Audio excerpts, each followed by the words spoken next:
You are listening to a Dynamicworksproductions podcast. This show is available on iTunes, Stitcher Radio Network, and many, many more podcast services around the world. You can find all our content, music, videos, books, podcasts, and more on our website, www.dynamicworksproductions.com. Have questions, comments, or concerns for us? Head on over to the social tab on www.dynamicworksproductions.com if you'd like to talk to us. Now, on with the show.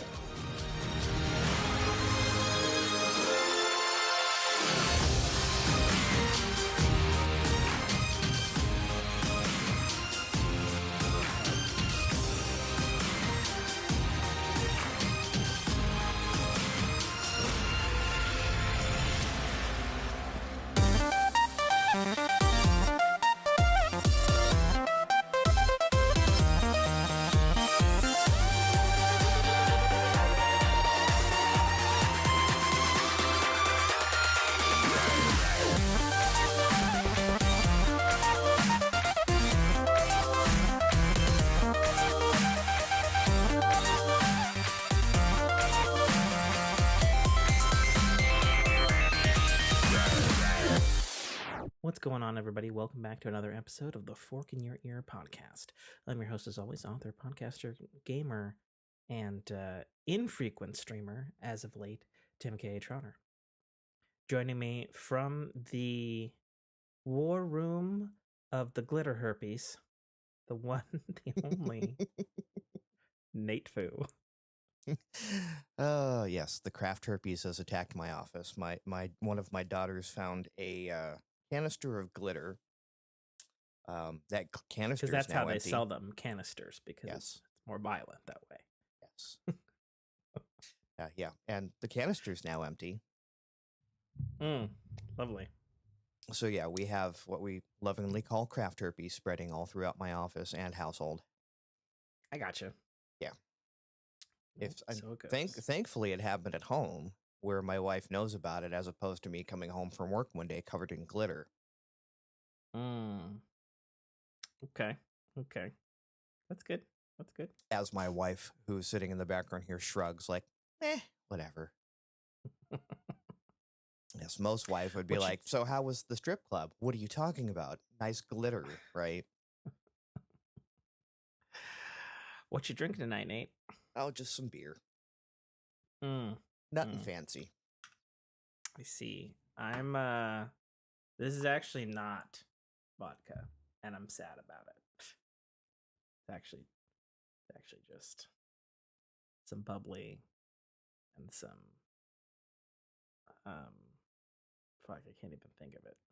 Powdered electrolytes mix some kind. I can't think of the brand. You're like post-gaming there. You're like post-gaming with the electrolytes and liquid.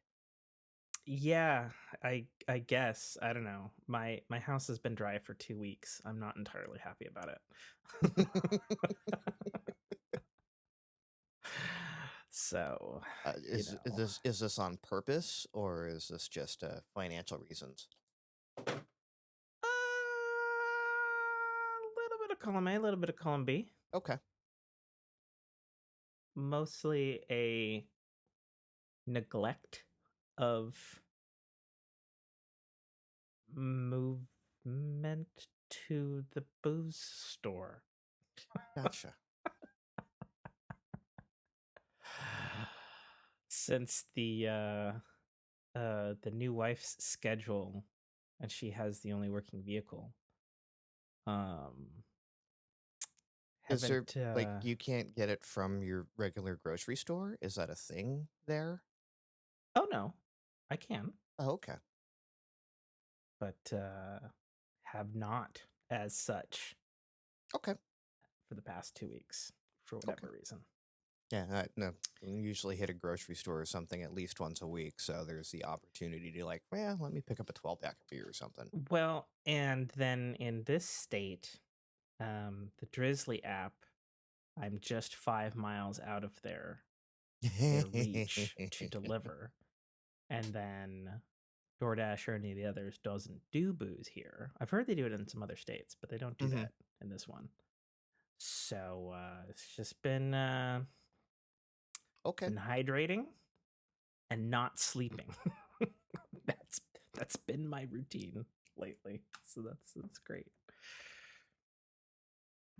As Mrs. Fu moves in the rear of the image that y'all cannot see. There we go. Yep. But I digress, and we should spin. Hey. Let's see where we go. All right. We have landed on air, which is video games. Is it really? It really is video games. We landed on video games for the first time in a while. In a long while. Well, no, actually, I think we've hit it a couple of times recently. I don't know if it's more been than the usual. first one. It's been like maybe like number 2 or 3. All right. Well, so let's get into it, Tim. What have you been playing? Well, as you know, Nate, I have been playing an unhealthy amount of Destiny 2 Lightfall. Yeah. Like Nate knows this. I was actually kind of surprised to see your power level as high as it was. I was expecting it to be in, right around raid ready, not well overpowered. Yeah. As opposed to myself, who was actually not raid ready until I got a couple of fortunate drops. I bet you. Thank God.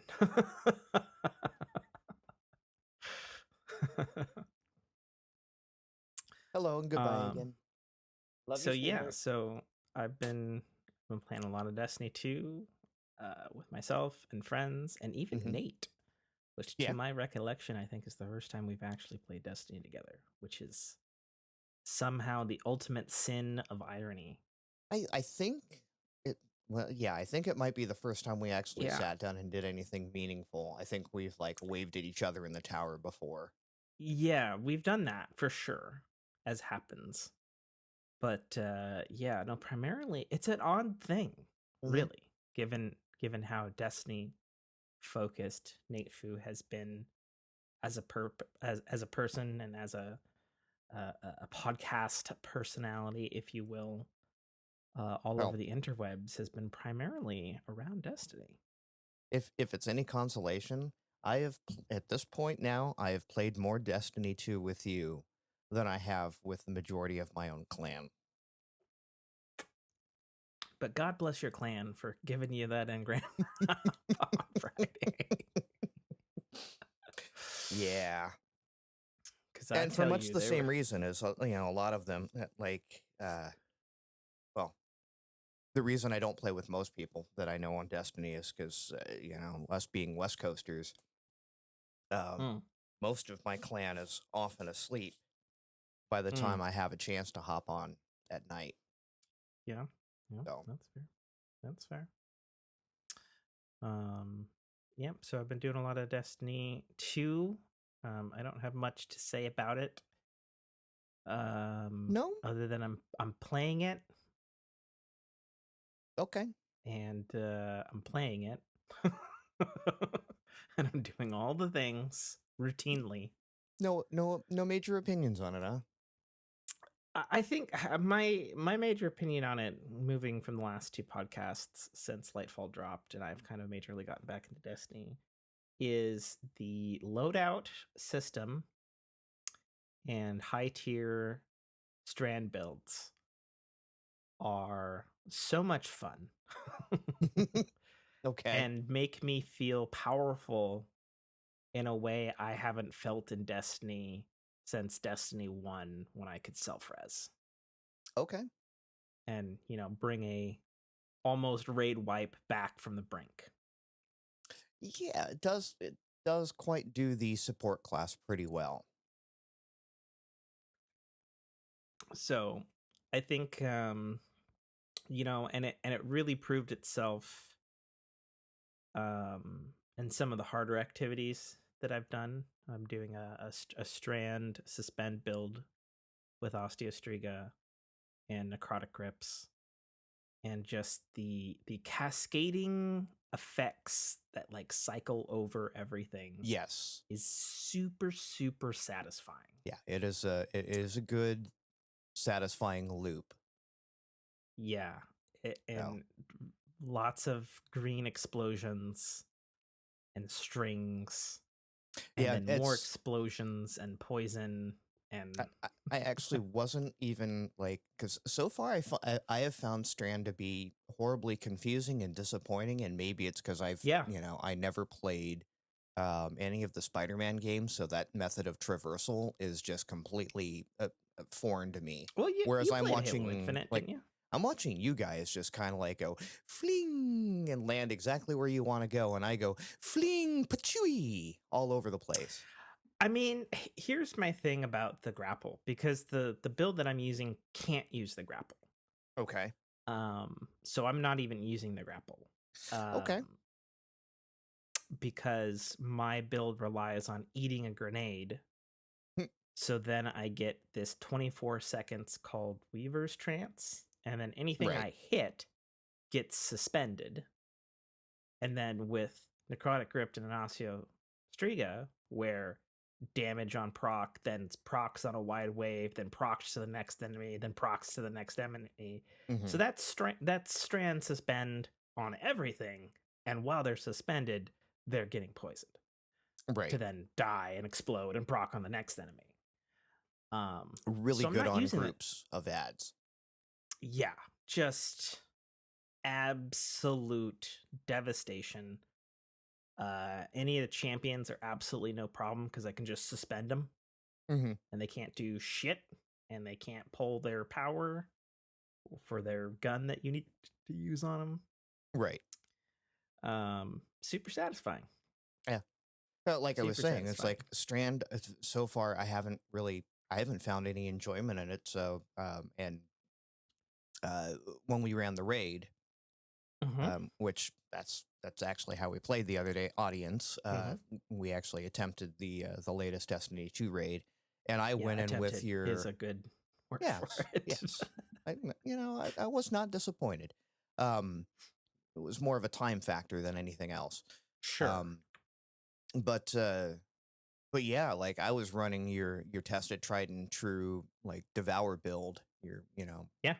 And that puts in work, and it was Sure. putting in work. And then I'm looking around, and we're doing these rooms full of ads, and it's like I see my purple destruction over here, and then I look over to the right, and I see this green destruction going on over there, and I'm going, he's actually putting in a little more work than me. And that Devour build does. Oh yeah. Yeah. I'm not knocking the Devour build. It's Yeah. a tied, tested, and true. But I think when you have the right stuff, so I have 2 strand builds that I like. Neither of them Our traversal builds. Neither of them use the grapple, and that actually kind of upsets me a little bit, because I like the grapple. I like being able to fling myself places and stuff. Just in general, like I've always enjoyed. So how, like, you can't grapple at all with them, or is it just doesn't, it disrupts the power loop? It disrupts the power loop. Okay. So but I have you a could thread in a link. pinch go yoink. If I swap it, it's not a pinch. It's a go into your menu and swap. Gotcha. So it eliminates the grenade altogether, or the grapple. Correct. Okay. Yeah. So on Warlock, and I don't know, you maybe not unlocked all your stuff on Strand yet, because you do have to do a bit of grinding for all that garbage, which is unfortunate. But I will tell you, it's very worth it. Okay. So you basically get 3 options with your grenade slot. You get your grapple, and then if you do your grapple right, you can do like a fling combo punch thing, which I find particularly satisfying as far as an offense with it. Then for my threadling build, which uses whatever the new exotic is that you get from the legendary campaign, which creates more threadlings, Mm-hmm. warlock boots. The grenade on that is threadlings, which Okay. you can either throw and you get 3 threadlings that pop out, or you can consume it and then it stacks around you. You can stack up to 5. Mm-hmm. And then there's an aspect you can put on where you drop your rift and you drop another 3. So if you consume, you stack to 5, you drop your rift, then you're sending 8 out.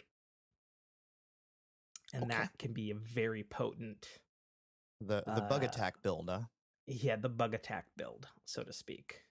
Versus the counterpoint, the one I was running on the raid, which is super, arguably way more powerful, Mm-hmm. which is the suspend build, which I already talked a little bit about. You're using a suspend grenade, which I don't particularly like how you use it on the warlock. It's like kind of a hoop throw, and you're throwing like, feels like throwing a sloppy jump rope out. Okay. The kind of arc of it to single use effect is kind of dumb, in my opinion. Okay. But on that build, you use that, and then you never throw it. You consume it, because then that effect goes to your gun. Okay. And then it's like, well, that's way better all the time, because if you're shooting, which is what you do in Destiny, that's going to be effective 9 times out of 10. In something like Osteostriga, that 1 has the poison, 2 has the indiscriminate fire. Yeah. Yep. Yeah, it's just an obscene powerhouse. Okay. And super effective. Watch it get nerfed. So they actually said they're not nerfing it. You went frozen on my screen. I just wanted, oh my goodness.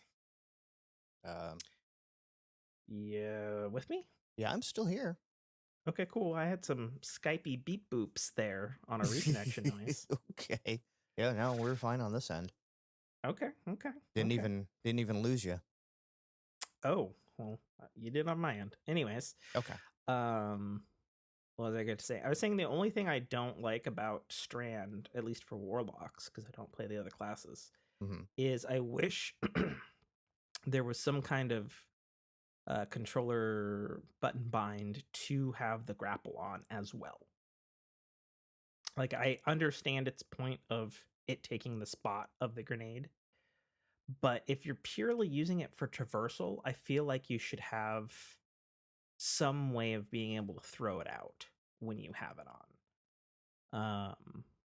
That's just my 2 cents. Okay. Because as we've seen from probably lots of little clips around the internet, the grapple already, pretty much breaks the entire however many years D2 has been out for a lot of things. If you really want to, if you want to rocket ride, or if you want to, I think I've seen the hunters where I guess one of their things is they can throw a permanent grapple point out into the air. And as long as they hit it with their grapple regens in a half a second. Yeah.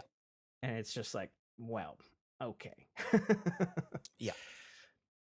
So, I feel like taking it away is silly in a way. Like, I don't know. Maybe it would be PvP, I guess that was maybe probably not. I don't know. I guess that was the balance compromise. I mean, I can see, and again, this goes back to a fundamental issue I've had with Destiny since the very beginning. Which, by the way, Elden Ring solved this issue, just so everybody knows. Of I think it was balanced that way for PvP. Right. It's like, okay, well, you can either have your movement, so you can get behind the enemy or get out of danger, or use it offensively, or you can have your grenade. Elden Ring solved this by having 2 fucking separate stat columns. You got your single player and you got your PvP. Right. They're not exclusive. Yeah. Or I guess they are exclusive to each as much as Destiny, or I should say, as much as Bungie's gotten better at that, at being able to tune weapons separately. I don't think they have the code to separate the classes like that. Yeah, I know it's against their fundamental philosophy for the way that they've developed the entirety of Destiny, but I'm telling you, But that would come with a complete engine overhaul. I mean, maybe. I don't know. I would say it probably has to rely on their back end. My understanding of the way that it was solved in Elden Ring, because Elden Ring had this problem when it started, was that they had one stat column and it was good for PvE and PvP simultaneously. And then Elden Ring became a cultural phenomenon, of which I'm sure they were not expecting because they weren't. And they were like, oh shit, we have like 15 million people playing our game and we're getting a lot of feedback. Right. And then it took them, 6 months. And then they're like, okay, here's what we're doing. We have fixed the back end of our stat system. So now the game will read each weapon as 1.0 and then 1.2. And then when you go into PvP, it's going to read the stats on the 1.2 portion of the data file or whatever. And then those stats are going to be tweaked for PvP. Plain and simple. And it solved a tremendous problem that it had, because they were having the same problem Destiny was, where there was kick-ass cool PvE weapons, and then they were overpowered in PvP, and so then they nerfed them into the fucking ground. And right, made them useless for PvE. Now I can't use this fucking weapon for PvE.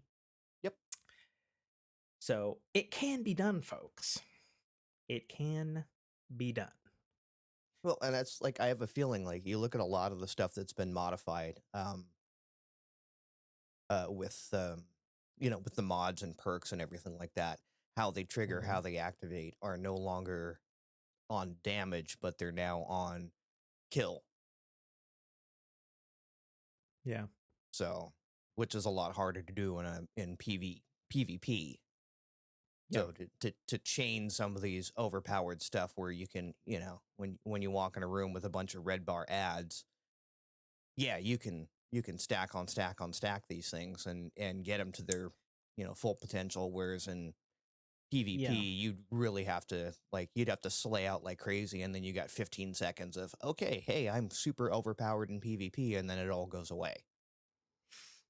Yeah, I don't know. The only thing I can say on that particular front, as I was forced to play a significant amount of PvP this week because of Iron Banana and Pinnacles, is PvP in Destiny 2 is still not anywhere close to as fun or as balanced as it was in Destiny 1, in my opinion. I mean, I don't know. I was having a damn good time on it. Yeah, you were doing great. You were doing fucking fantastic. I never considered myself that good at PvP, but I was just like, I'm like going on runs here. I think it was a good warm up for you. I'll say that. That was the right thing to start you off. Get you limber, get you loose. I think, as I told you, get your calisthenics in for the raid. Yeah. But I know, and I don't know what's in it, but my understanding is there's 2 TWABs this week at Bungie posts. Yes. Well, one was there's the TWAB, and then there was the Crucible. Yeah, my understanding was there was basically a second one dedicated entirely to the Crucible. And I saw videos and stuff on it from, all the typical Destiny YouTubers, but I didn't watch any of them because I don't care about Crucible. Right.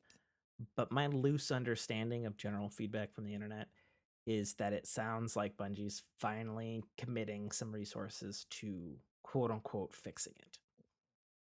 Yeah, okay. Which is fine, but I've heard that story before. Exactly. Because I remember what happened immediately after Trials of the Nine was a thing, and everybody was screaming about that. And they're like, okay, we're committed to fixing it, but it's going to be like 5 months. And then their fix came around, and it wasn't less of a fix.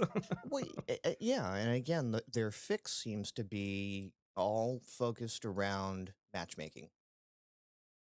Yeah, and I don't get that, because that's not the problem.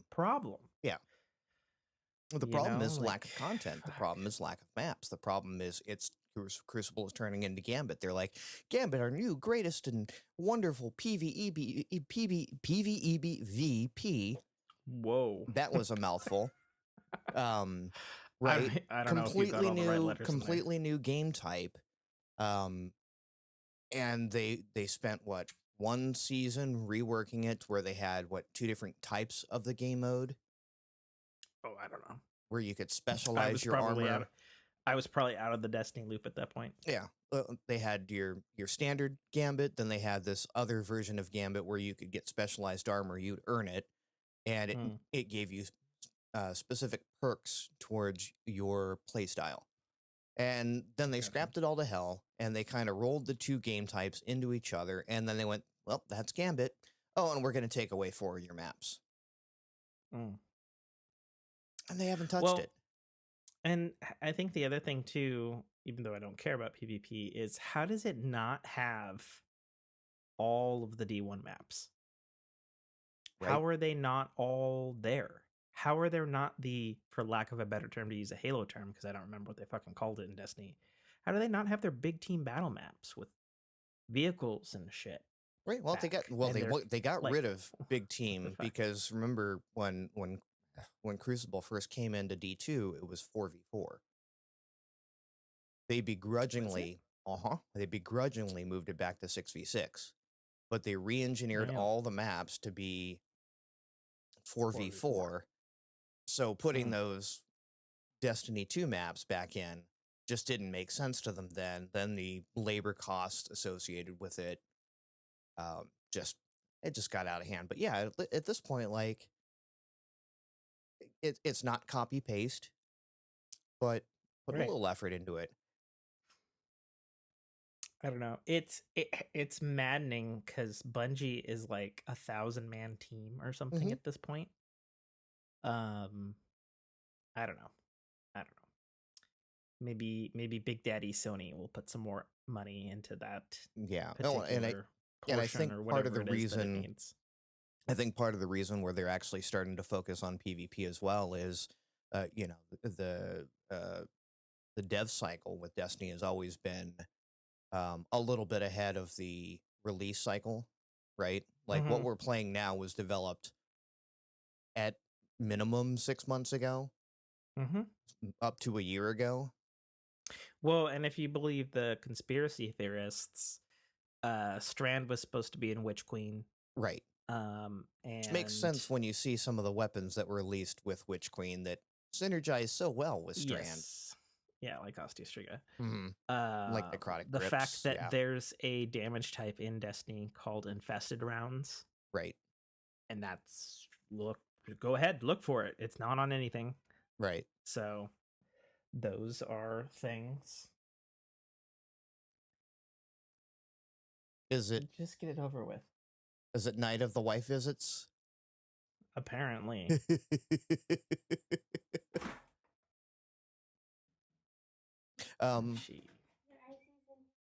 Oh, it is? You should probably take it out. That'll definitely melt. She getting her ice cream? Yep. Love you too. Bye. Is that what the text message was earlier? Mm-hmm. It was like, hey, do you have anything that you don't want to die that you put in my mini freezer portion? And she's like, fuck. And I was like, you better come get it. But yeah, the rumor has it that a lot of stuff that Strand was in Witch Queen, and Lightfall was really supposed to be like the first like 10 hours of the final shape, and then really Witch Queen fell behind, and Strand fell behind, and then Lightfall needed to then be expanded into not the final chapter, right? Because as we remember, it was originally just Beyond Light, Witch Queen, and Lightfall were the final chapters, and then they said, well, there's one more, right? And so, and given but again, as we were saying before, thousand employee company, and suddenly in the in the final laps of the Destiny franchise, they're finding the resources to actually put into PvP. Sure. Well, I'm sure a lot of that had to do with money and probably some talent infusion that occurred, being a wholly owned subsidiary of PlayStation now. It's You hard would to say. think that all of that talent is going somewhere else. You would think. But enough about Destiny. So I can't remember the last fucking time we had a podcast. I don't remember if I said this or not, but I have a post here where the ongoing battle between Microsoft and Sony over the Activision Blizzard purchase. It was ruled by the FTC that PlayStation needed to reveal what it pays for exclusives. At this time, even though this was posted on March 5th, at this time, the public does not know what PlayStation revealed, presumably to Xbox and the courts. But it's at least known to Microsoft. Right. That much is sure. So this is actually an interesting thing to state here. So every news article in the universe has stated that Starfield is delayed again, and it's now launching in, what is it, September? I don't have the date. It's not on the post. Is launching. So it was originally set to launch November 11th, 2022, but then was delayed into the first half of 2023. But it has now been confirmed for September 6th. So okay, it's a bit of a misnomer. So it's like, yes, it was supposed to come out in November, didn't make it, got pushed back to first quarter. Then a release date was never given. So it technically wasn't delayed, air quotes, but is indeed launching in September. And we have reason to believe that this is a pretty concrete date because the rating for it has already been listed by the Australian equivalent of the ESRB, the Entertainment Rating Software Board. Oh, right. Rated whatever for mature. Yeah. Yeah, it's rated their equivalent of mature. So we can look forward to that. Xbox has had Discord chat for a while, but on the 9th of March, PlayStation got their Discord update. Coincidentally, I've heard mixed reviews on that from people who have actually used it. I have not used it on PlayStation. I have used it on Xbox. It works on Xbox would be a good way of putting it. Right. The how to get to Discord chat is it's a Nintendo ass way of doing things. So for those unfamiliar, if you have a Xbox Series console or a PlayStation 5, it's not available on PlayStation 4. If you do a Discord chat on your phone, and then you link either your Xbox or your PlayStation account, there will be a new button in the chat, specifically on your phone version, that says connect to PlayStation chat or Xbox chat. And it'll do that. Again, haven't tried it on PlayStation, but I've done it on Xbox, and it indeed does work. Works just fine. But that is the only way that you can connect to Discord chat. No GUI which is super on weird. console. Yeah, to navigate maybe we'll get servers. there, but I don't know. It's like, I don't know how many people, and correct me if I'm wrong, but I don't know how many people are going to be sitting on their Xbox or PlayStation browsing their Discord forums. I mean, I don't think that that's the point. I think the point would be if you can have access to voice chats. Like if you could look at like say you look at our fork Discord, and instead of seeing, our typical list of topics, the only thing available to you is the voice channels. Right. If there was a GUI for that, I think that would probably be fine. But here's where my thought of being totally not a game developer and totally not like a certified scientist or something, my immediate thought as to why it works this way on both consoles is that it is using the specific memory allocation footprint on both consoles. And so it's taking place of whatever the official PlayStation chat's memory footprint is and whatever the official Xbox party chat memory footprint is, so as to keep the system overhead the same. Okay. For the RAM concerns. That's my spinfoil hat theory. Completely unsubstantiated. Yeah. But that would be my if I were an actual if you were engineer, a betting man, I would bet that there's probably some truth in that, maybe not total truth. I think, honestly, I think if there was truth to that, it wouldn't be necessarily to replace the existing voice chat, as opposed to by connecting it the way they're connecting it, it keeps its individual. It's a known overhead at that point. Yeah, right. I think at least with this console iteration, yeah, since the integration knows. came late. Yeah, and Lord knows, as a console developer, you don't want to open up your system to whatever nefarious activities you could do via a hyperlink in a Discord server. Exactly. Right. I'm sure this was the secure method. Right. And then seeing as it was being activated externally after accounts are connected, that way, if there is a problem, it can be cut off, so to speak. Right. So the other game that I have been playing, it has just been sucking up all of my time. And I realize I've said that even though I've been playing a lot of Destiny 2. But the other game that is just man, it just like popped its fangs out and just started blood sucking the fucking absolute life force out of me. Subtle, real subtle, Tim. Thanks. I've been I got back into Dead Cells, which I previously talked about on the show years ago, because at this point the game's like 8 years old now. I played it for the first handful of years.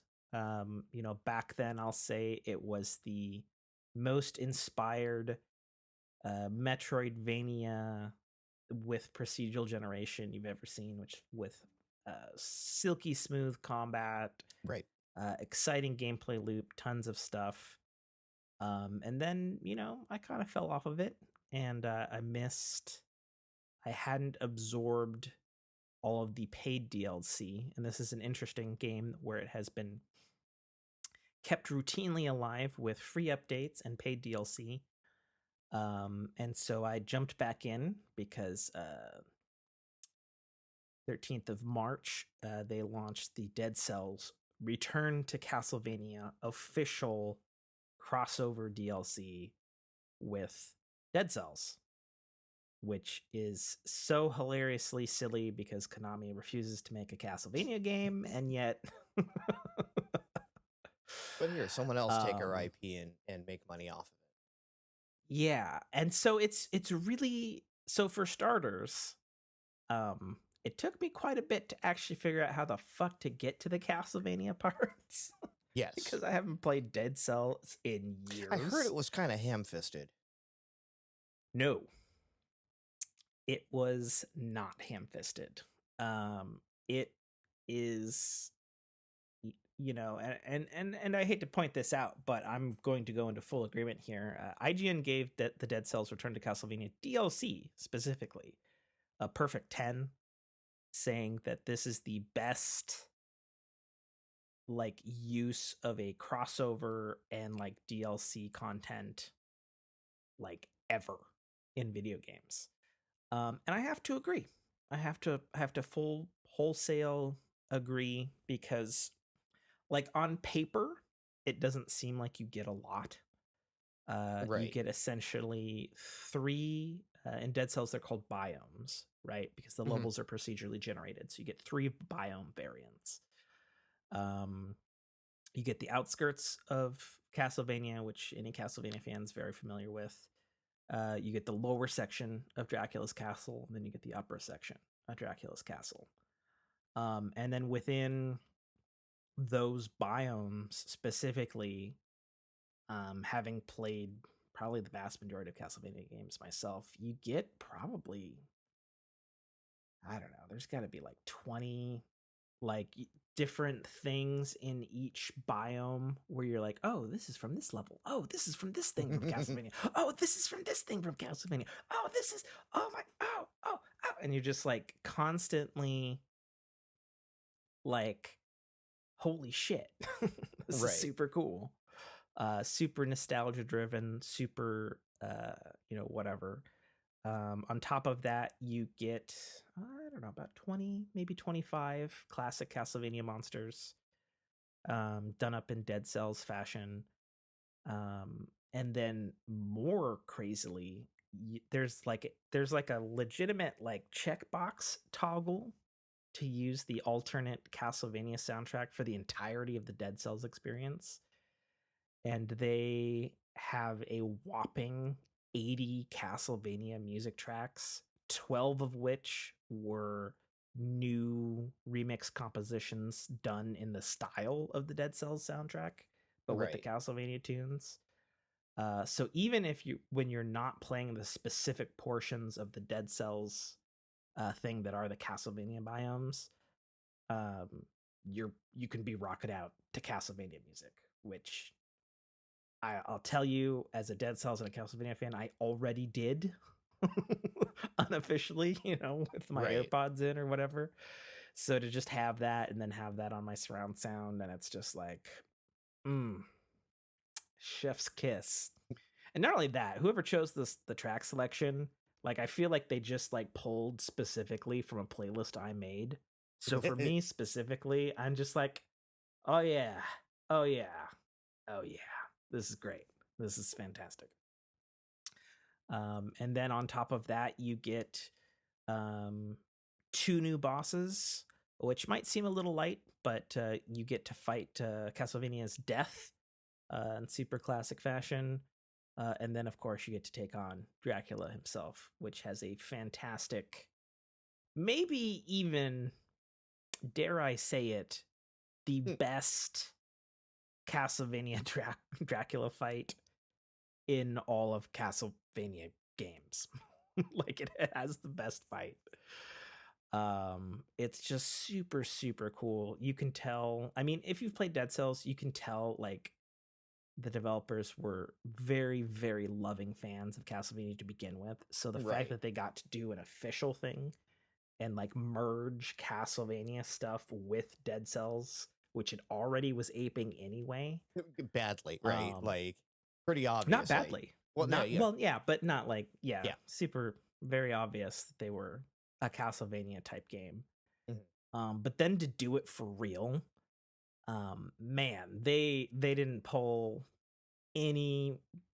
They pulled out all of the stops. There's like you can get costumes, so you can play, actually like through the whole Dead Cells as like 6 of the different main characters that you've been able to play as Castlevania over the years. Mm-hmm. Beautifully animated, handcrafted, wonderful environments. Like you would not like, and I think that it's really a testament to how far Dead Cells has come. Like when you look at one of the Castlevania biomes, like they don't even feel like they're procedurally generated anymore. Like they just feel like some brilliant artist's thing, mm-hmm. until you die and go back to the beginning, and then you come to that same point again and you're like, oh, it's all different. Oh, cool. This is so exciting. Yeah. This is so exciting to like go through. So I've probably dumped like 35 hours into new Dead Cells, going through the Castlevania stuff, as well as all the DLCs I missed. In fact, actually, as of today, and Dead Cell fans will understand this, I got to difficulty level 5, which is the max, which is hell. Got my 5th boss cell and completed all of the biomes and saw the quote-unquote true ending that's changed about 6 times since the game's come out. And even though it was hard and difficult, God, it's just such a, like, Dead Cells was good 3 years ago or 5 years ago, whenever the fuck it came out. I played it a shit ton. And like now it's just such an apex predator of like Metroidvania and then also like procedural generation. Right. And Like 2018, so 5 years ago. yeah, but much like No Man's Sky, which has procedural generation, like it has only gotten infinitely better with age. Like there's like 500 weapons in the game now. There's a myriad of quality of life improvements. And 4 like DLCs it, for it already. huh? There's 4 DLCs for it already. Yeah, there's 4 DLCs. Each one of them adds a substantial amount of new content. Mm-hmm. And those are just the paid ones, because they've done free ones in between the paid DLCs, and it's like, man, I don't often compliment the French, but goddamn, the French motherfuckers who made this game, chef's kiss, bon appetit, fucking, god damn it, Dead Cells is so fucking good. And if you've been on the fence and been like, oh, I don't want to play Dead Cells, because it does have that little bit of roguelike, that little bit of, Soulsborne kind of, oh, you fucked up and you get kicked back to the beginning kind of thing. But Mm-hmm. don't even worry about that stuff, because the Dead Cells that I played years ago was punishingly brutal. If you want, there's now a new quality of life thing called an assist mode, which actually helped me greatly, having not played for many, many, many years and forgot how brutal the game was, where you can tone down, you can like decrease trap damage down to 20%. You can increase your health up to 100%. Right.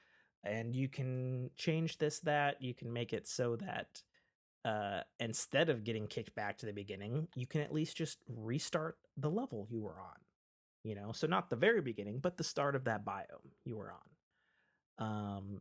There's all these quality of life things, and they let you do that so that when you are ready to go into the hell difficulty setting, Mm-hmm. you're prepared for how brutal that's going to be. So you can ease into it, as opposed to before Yeah. it was like, you either know how to play this game or you don't. Fuck off. Yeah. There was no bones about it in the beginning days. It was just like, you're either good at Castlevania games or you're not. And if you're not, you're gonna not get out of the first biome. Right. But now you can tweak it to your liking. They added a custom run mode, which is super cool. So any weapons that you have unlocked, or any biomes or whatever you have unlocked, anything that you've unlocked, because now you can unlock tons of things. You can unlock different costumes, you can unlock different abilities, different spells, different whatevers.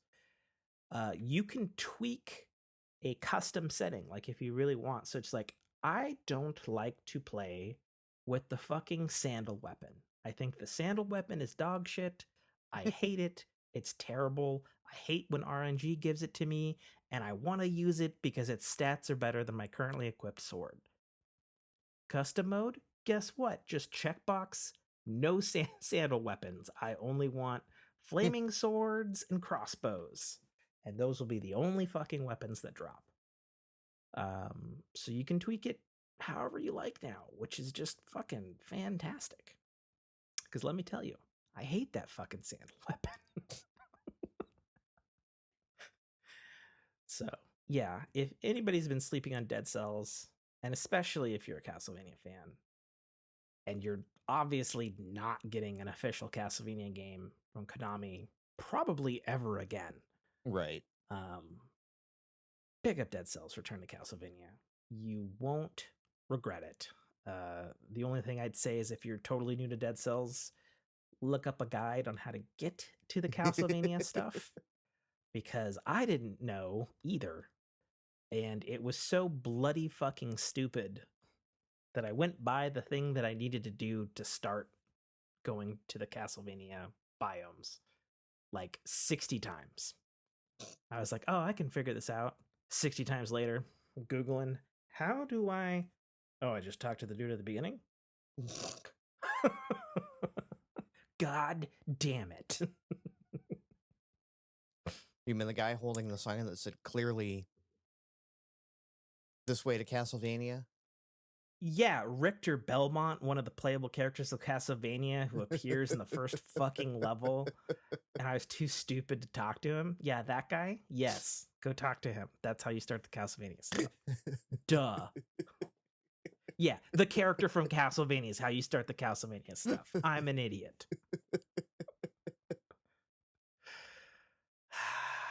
Yeah. So dumb. So this is super weird. Also, I don't understand Sony's timing on stuff either. So Sony announced the release date for the expansive Horizon Forbidden West Burning Shores expansion DLC. Burning Shores. It's coming out April 19th. Yeah. Takes place in the ruins of Los Angeles. So there you go. It's coming out April 19th.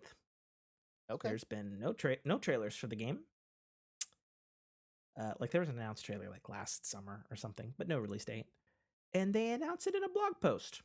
And I'm just like, what are you fucking doing, Sony? What the fuck is wrong with you? Two things. Number one, Horizon is like one of their marquee games using their most powerful game engine. It looks fucking gorgeous on PS5. It's on the fucking PS5 box to the right of me here because I keep console boxes like a weirdo. Mm-hmm.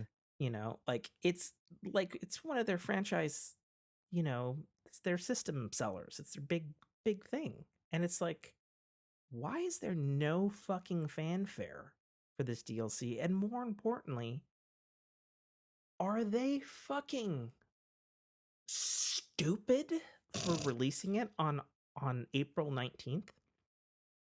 Now, a lot of people would be like, well, why are they stupid? April? Tell me, Tim. I said, I'll tell you why.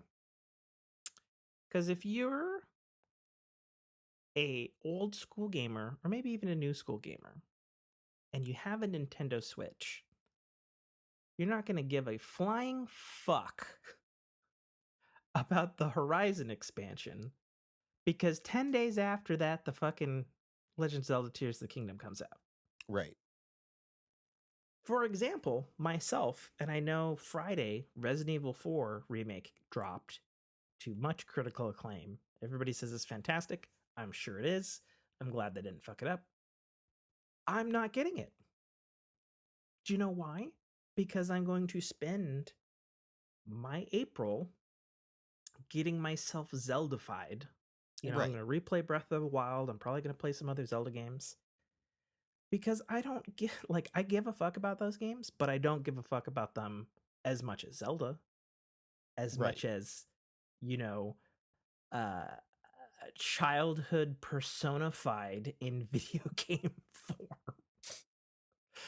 That so far, there has never been a bad mainline Zelda game, which is an incredible record for Nintendo. And they've already been working on this shit since 2017. So, I'm just plain not going to give a shit about anything. I love Horizon. I really do. It's one of my favorite new franchises. Right. I'm not even going to pick up the DLC. I'm not going to buy Resident Evil 4. That's for fucking sure. Because, I'm not going to have time for starters. There's going to be no time to play those games. Because if I need to get my headspace into a Zelda headspace for the month of April, I'm going to have time to maybe replay Breath of the Wild, maybe get through the core story, maybe replay another Zelda game or something. And then I'll have Tears of the Kingdom, which if it's anywhere close to the fucking size, scope, or length of Breath of the Wild, the first one, well, I'm gone for the next 500 fucking hours. Like, been nice knowing you. duh. Yeah, I'm not gonna give a fuck what's going on in Destiny during that month. Be like, oh no, I'm not playing that season. Sorry. Right. Like, so it just boggles my mind, because every single fucking time Sony has put out fucking Horizon content around another like massive black hole of gaming. Right. The first Horizon came out like a month before Breath of the Wild, and nobody wanted to play a giant open world game because they wanted to play Breath of the Wild. Because that's what I did. I didn't get to Horizon till that fall. I was glad I did, you know. Fucking Horizon Forbidden West came out last year. Oh yeah, it came out within a week of Elden Ring. And now they're fucking putting out their fucking expansion like it's like a week or two before Tears of the Kingdom. Like what? Why?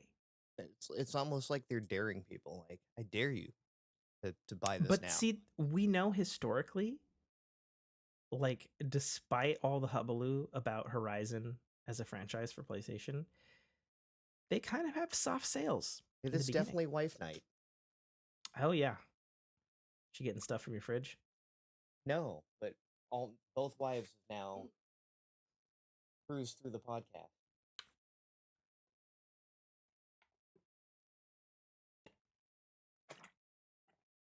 Oh, She's got a towel. wow. What happened? She said, and I quote, "Well, maybe you should spend more time with us." Ooh. That's because of yesterday, isn't it? Because of yesterday?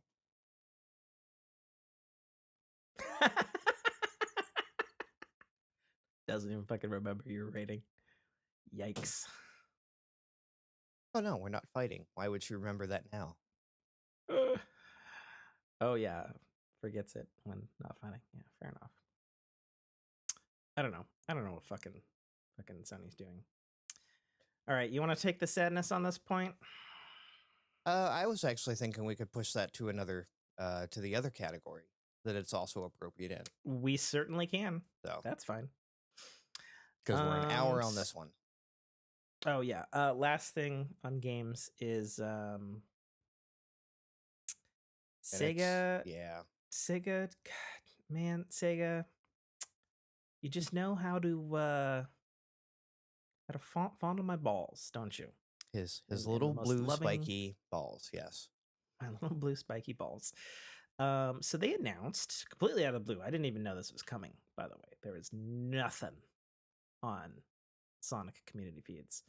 They're doing a Sonic Origins Plus, which is both a full titled release containing the original game plus a bunch of new shit, or it's a paid DLC add-on expansion. I actually need to pull up a bit of data on it because I'm going to get the list wrong. Sonic Origins Plus. That doesn't give me the data there.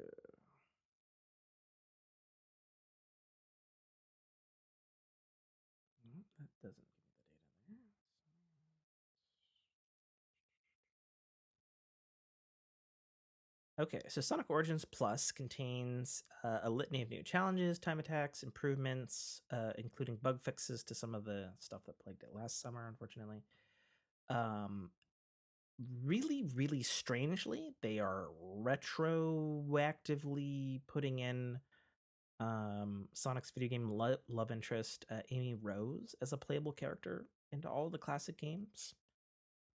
That's really interesting, and I actually watched a mini documentary about this, believe it or not.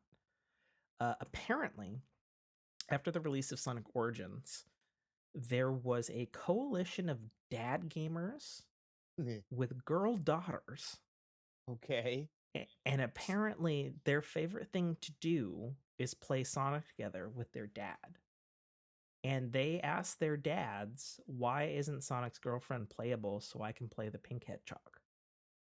And then they petitioned Sega, and apparently the petition was big enough that Sega was like, okay, all right, let's do it. yeah. This is kind of a big deal because A, we don't usually get petition action like that in gaming. I think the last thing I can really remember, and it was because of public outrage, was the ending of Mass Effect 3 that got a director's cut. Petitions are seldom wholesome. Yeah, and this one is. And I was just like, what? But it's also a big deal I'm because... not even a dad, and I'm like, okay. Can't be mad at that. Yeah. Well, but it's also a big deal because the amount of work to make a new character that didn't exist in these old games. Yes. I can't even begin to understand how complicated or not complicated that is. Well, and I guess that depends. Is it like, is it just a pink version of Sonic? No, just recolor or? So she has a hammer, and which is her trademark thing. She's got a hammer. Okay. So she runs around and she can hammer things, and she can. So they brought that whole skill set and everything to the old games. Okay. The whole 9 yards. Yeah, that's an undertaking. That's not like, hey, what? It's Pac-Man, but we slapped a bow on its head. Right. Hey, that's Ms. Pac-Man to you. Yes. Waka waka. Waka waka. But what really tickled my furry blue balls was the fact that they are going to include the entire library of Sonic the Hedgehog Game Gear games. All fucking 12 of them. Okay. Specifically, Sonic the Hedgehog, Sonic the Hedgehog 2, Sonic Chaos, Sonic the Hedgehog Triple Trouble, Sonic Labyrinth, Was Sonic the Blast. Game Gear version of those different than the Sega versions? Than the console version? 100%. Okay. For the specifically Sonic 1 and 2? Yeah. Yeah, totally different. A lot of people don't know in Japan. So Americans know Sega as the Sega Genesis, but there's actually a console before that called the Sega Master System, which I had. And there was actually... Oh, did you? Yeah. Well, there you go. Okay. And they had an 8-bit Sonic game on that console. And the Game Gear is actually a microized chipset of the Sega Master System. Okay.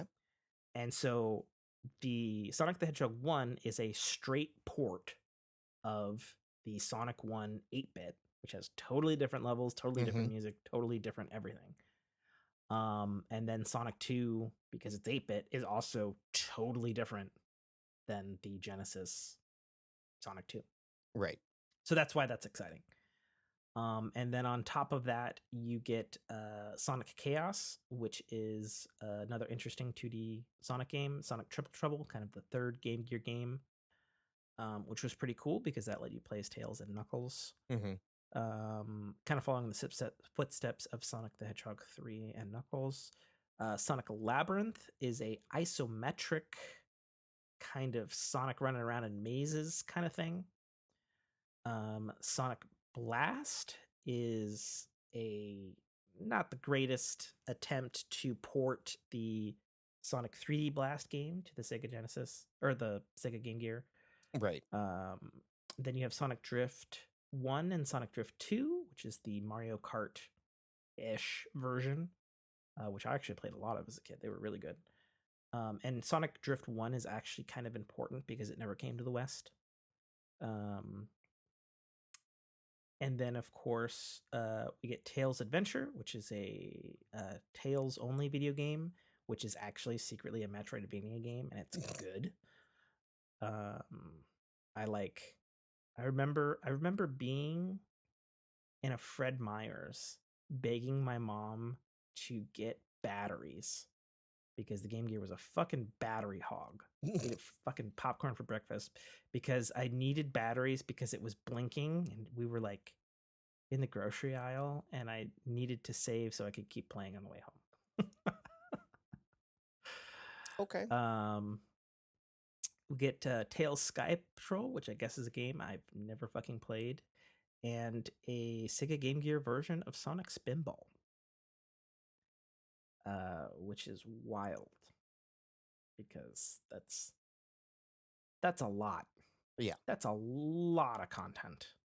My only caveat to that is that's sick. I'm obviously there day one, but also I hope to fucking God that hopefully these are emulated and we can rewind on them because those Sega Game Gear games were brutal. Not just because they were old, but because the screen dimensions of a Sega Game Gear right. were weird. And the peripheral on your left and right, not so fucking much in the pixel department. And for those curious about price, it will be $10 expansion for owners of Sonic Origins. But if you want to get the base game all at once or a new copy of the game, it'll be $40. That's not bad. And it'll be available June 23rd. I've seen some Sonic critics say, because I think last year Sonic Origins was also $40, and people were like, "That's kind of too steep for old games, and only like 4 of them." And I vehemently disagreed because while those 4 games were old, they were also completely rebuilt from scratch, right, on modern hardware. So the Sonic naysayers were like, well, this makes the package more price worthy because it's fucking everything. Yeah. Like, here's everything. Just fucking have it all. You know, which is great. And have it all in a package. I think that's super, super fucking cool. Obviously, because I'm super biased. So let's spin the ring because Nate wants to move on. No, I happen to catch that little piece of glitter in my light. I gotcha. All right, so we have landed on Earth. That'd be tech. Mm-hmm. What have we learned? There's only a handful of tech things here. So, did you see the real working lightsaber? I did see the real working lightsaber, although it's the real working prop lightsaber because you're actually not going to be doing battles with this one. Yeah, I think it's an absolutely clever design. Oh, super. Right? So for those who don't know what we're talking about, Disney, whatever the Disney people, the Imagineers, I think they're called, who build the props and shit for the Disney parks and resorts. They've apparently been working on this for the last 7 years, but they now have a working prop lightsaber that fully retracts into the hilt, fully, I guess, unretracts. Yes. And lights up. Unfurls, yeah. Yeah. Unfurls would be a good proper term. There's a breakdown of how the science behind it works, for lack of a better term for layman's out there. So think of having, you've got the deep, long hilt of a lightsaber, and there's, for lack of a better term, 2 tape measures on either side that are attached to a pulley gear and then are being extended via the gear. And so they are unfurling from the lightsaber tube. And then with it drags a string of LEDs. Yeah, a string of LEDs for your lightsaber. And it does it all with the exact speed and the exact way you would think it would do, at least how it looks visually. Super cool. Super cool. Yeah, obviously the tape isn't metal. They're using some sort of polyvinyl carbonate. Yes. But yeah, like that's absolutely absurd that, it's like when I saw the demonstration on how it basically works, I'm like, how the fuck did someone not think of this sooner? Yeah, it's such a simple idea. Right. But the execution obviously took a lot of engineering. Right. And they probably had to develop the types of polymer materials or however the fuck it works.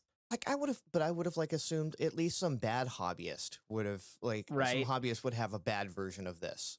You know, even if Right. it was, yes, you could see the tape measures on the side of it, but Mm-hmm.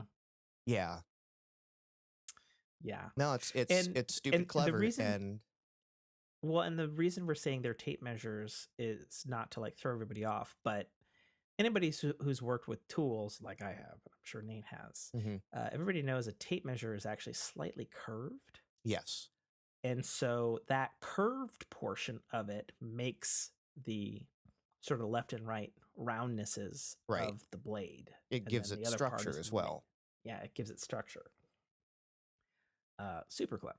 So they have like a clear version of that, more or Yeah, less. Super cool. Unfortunately, this will be not something that you will be buying anytime soon at Sabi's workshop. Um, most likely due for a couple of reasons. One, it's probably expensive to make. Two, probably because it's not where Disney wants it yet, where they can sell it and customer can be happy with it and not break it immediately as soon as he goes yeah, to whack somebody with it. yeah. Or if you do whack So, someone, like not even whack someone with it, swing it mhm, violently, like. yeah. But But we now we will know. be But seeing, now we know, yeah, and the yeah, hobbyists we will do. be out there. Oh yeah, somebody will probably improve on it, I'm sure. But we will be seeing this rolled out to Galactic Star Cruise and Galaxy's Edge in like the next couple of months. So presumably the actors who get to dress up in full costume will have this new and improved lightsaber. Nice. Very cool. Very cool. Um so I watched uh so I wouldn't say I'm a huge fan, but I do watch from time to time Linus Tech Tips Mm-hmm. on YouTube. And he was reviewing Intel's new CPU, specifically for servers. And as he says in his own video, they're pretty fucking cringe. Okay. Why are they cringe, you say? Well, because they're about twice the price of the competing AMD server CPU. And oh, yeah, they're about half as good. Mm-hmm. And oh, yeah, you have to pay Intel more money after you've bought the product to unlock the rest of the chip if you want more oomph from it. Didn't we have this discussion, I don't know, a while back when I was talking about BMWs? We were talking about features on cars. Yes, And I yes, you was did. We saying, did. We did. Yeah, yeah, you're paying yeah, overpriced for a BMW that has, you're paying for the heated seats because the product is there, the tech is there, yeah. but you got to Mm-hmm. pay them $9.99 a month to turn the switch for the switch to turn it on. So I just want to point out the exact opposite of this occurred. I think I talked about it on the show at the beginning of the year with Apple's HomePod Mini, Mm-hmm. where it secretly had a fucking temperature and humidity sensing chip Mm-hmm. on the motherboard. And it just hadn't been activated for 2 years. And Right. then they activated it. Kind of like the And, Nintendo Switch, and it had Bluetooth audio capability.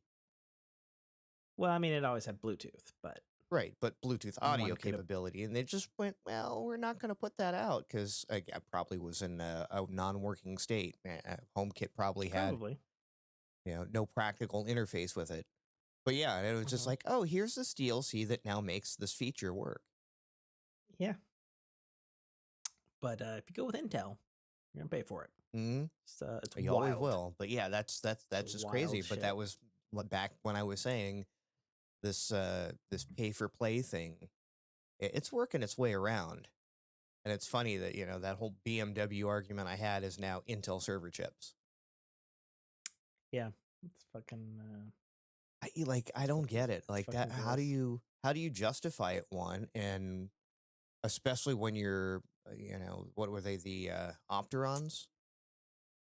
I don't know. The only thing I could think that makes any sense from an Intel side, and we've talked about this before on the show. When you make a CPU, there's a process called binning, Mm-hmm. where not every part of that chip is actually functional.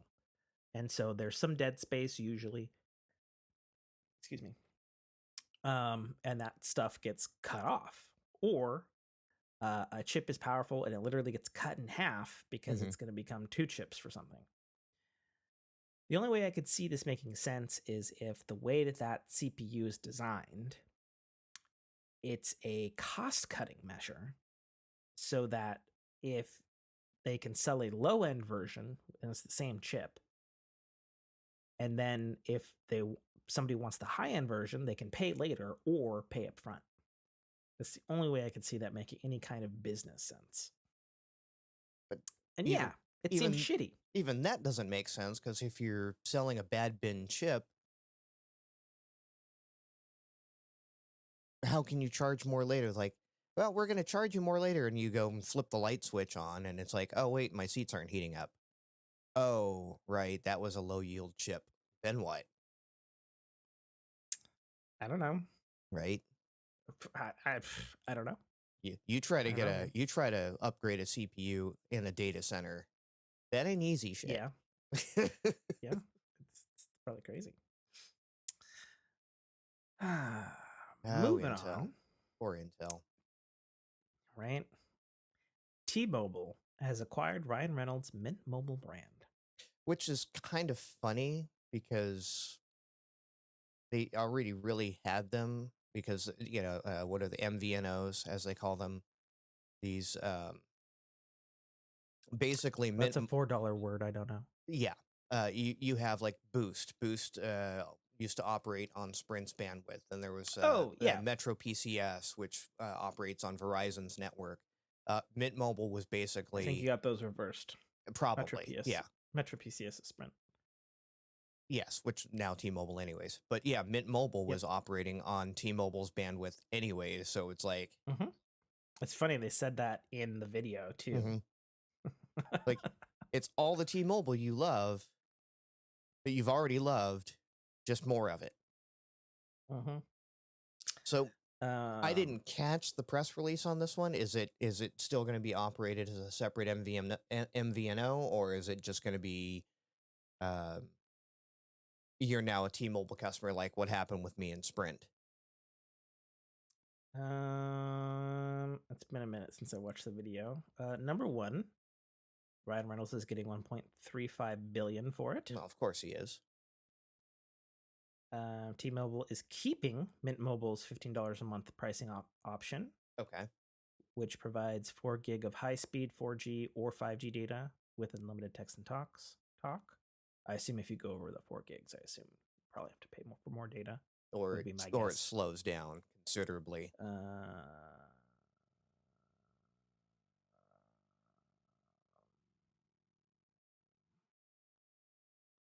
My biggest concern was the pricing options. It says Mint Mobile's industry-leading marketing expertise will be incorporated into T-Mobile's portfolio to reach new customer segments and geographics. Ryan Reynolds is staying on in a creative role. So I would guess that the brand is staying. Okay. Yep, that's what that is. Yeah, I mean, that cuts out a middleman and makes it it's a better value proposition, because you're not paying Mint's administrative overhead. Probably, I guess. I mean, if it's $15, it's $15.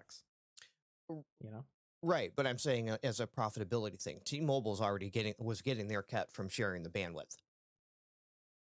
Right. So yeah, it cuts off that handshake of money, probably monthly. Right. Yeah. Okay. Cool. I thought this was neat. The Canadian Space Agency debuts its new logo. I just thought this was neat. It's like 2 stars and the Canadian maple leaf on black. 3 stars. 3. That's what I said. I said 2 + 1 is 3. That's what I said. Yeah, it almost looks like, if you mixed a Canadian flag and this is going to be lost on you, the Steelers logo. Oh. No, I actually know what you're talking about. Okay. Yeah, it's kind of that. Believe it or not. It's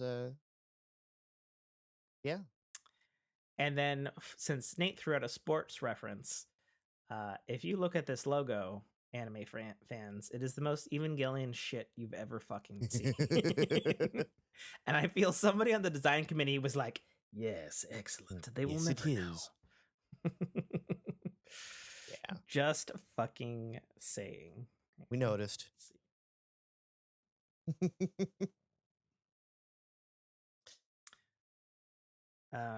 The reason I say that is, let me. Oh, are you going to share it with me? Yeah, I'm going to share. I'm trying to hold the image right now. Oh, come on, Google. Come on.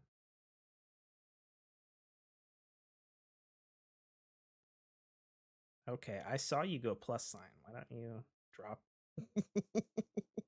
Drop. Okay, that's not working. We're going to go find images.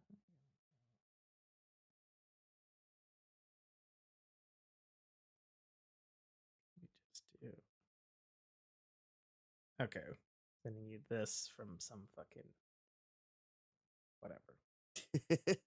Look at this and tell me. Okay. Yeah. For those Yeah, wondering, I pulled up the Nerve logo from Evangelion. The stars also have significance, but we're not going to get into that. Yeah, I just thought it was neat. Okay. Go Canada. Maple syrup and kick-ass logos. Indeed. I stumbled across a really cool video, and I know I've probably talked about it before in the technology sector on the show, of a technology size comparison, and it goes from the very first computer all the way down to like current stuff, and people like forget just how astronomically like microscopic technology has gotten in the last like 30 years. 30. Like it's not even it's like the not even the it's not even funny. Like it there's a video, it's on branch education on YouTube. And you know, things get crazy when you realize that there are tons of chips in your phone that are smaller than a hair follicle. Right? And a lot of people don't understand that. Like what we're doing right now across the internet, all of our electronics, how you're listening to this podcast right now, are on things that are so small. And not even just the it's processors, like the ancillaries, like the capacitors now are. Oh yeah. Yeah, they're just they're grains of rice versus these old, what used to look like a D-cell battery. For sure. I mean, there's still stuff like that around though. Oh, there is, but yeah, for the really high voltage stuff. Sure, but yeah, because we've slimmed stuff down and optimized it so well, you can do the same thing in such a smaller form factor, like to the point where what is this? Even the thumbnail on it was like 14 atoms wide. Atoms. Yeah, that's not as small as it gets either. Right. Yeah, I don't know. I just thought it was super cool, and I sent it to a bunch of friends and family members and stuff that are just not thinking with the march of technology. Sure. Well, and again, this is something we constantly bring up on the tech sector is like, well, how much, as much as M2 has made leaps and bounds and stuff, and getting the nanometer process down as far as it can, we're butting up against laws of nature and physics at this point. No, not yet. Right, but we're butting up against it. When we get down to 2 nanometer, right, that is the hard scientific stop due to the laws of electricity. Yeah. We'll be seeing 3 nanometer this year on Apple products for fucking sure. Because I think, unless I didn't, did we talk about? Maybe we talked about it last. We did podcast. We talked about how Apple bought up the entire the fab run of TSMC's 3 nanometer nodes. Yeah, it's gonna be a huge change. And then there's still one more jump to go after that. But I think probably in 3 years we'll be having the same conversation, and it'll be very interesting to see which way computing is going. Right. I If actually we've gone full saw, AI or if we've gone organics.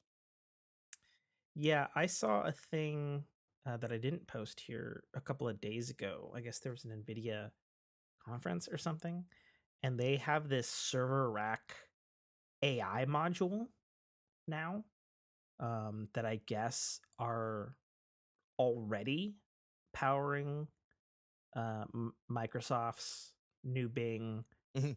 Okay. Google's Lambda stuff, and fucking not Sun. What's with the fucking Oracle? Yes. Okay. Yeah. And they were saying that there's a stack of 12 of these in a blade, and And these are just straight up that compute units, right? these are straight up NVIDIA's AI core technology, whatever the Right. fuck it's called, but like super fucking mega sized. Hmm. Excuse me. And they specifically said that not only are they user programmable for all of this stuff like Chat GPT and Stable Diffusion and all of this stuff, but also that they are going to be launching some of their own AI technology stuff too, which is par for the course. You know, they've been doing AI shit Hmm. with digital super sampling, with 3D AI recreation stuff, all kinds of crazy shit. Right. Um, but they seem to be on the ball, ready to go for Right. the Now big now they have the corporations. back end to, as Yeah, I like to annoy you with the hers pers to yeah, actually churn out those ones and zeros. yeah. And I think it's interesting because I think, to my knowledge, apart from some like sub computers, you know, like there's an AI module in Apple's chips, there's an AI module now on Qualcomm's chips. Hmm. There's been some AI stuff in NVIDIA's chips and some light stuff in AMD's GPUs. But you know, now NVIDIA's like, no, we have a big one now for Right. our enterprise customers, and it's here today. And I think that that's really interesting because I assume since that stuff is fucking gigantic, I saw the thing. They're basically like twice the size of the what's the new one, the 3090. Hmm. They're like twice 40, the size the of 30 4080 the or the 4090. 4080. Yeah. Yeah, 4080, 4090, whatever the latest, the size of a fucking Did they at Xbox least do it Series X. justice and make, the heatsink configuration look like a giant, Cyberdyne Systems brain chip? No, no, Damn. they look pretty normal to me. But like, I saw a video with the Nvidia guy, and he's like holding it up, and it was like the size of his chest or whatever. Sure. And he's like, "Oh, we're gonna have 12 of these in a blade configuration, and they'll all be like slaved to each other, so that they can do the most intensive AI compute tasks of today, Right. and also room for tomorrow." And it's like, well, And they shit. already have a jump on that because, and again, it's kind of a hybrid between the last topic and this one. Uh, Mhm. NVIDIA has been rolling out their 40 series cells for their GeForce Now service,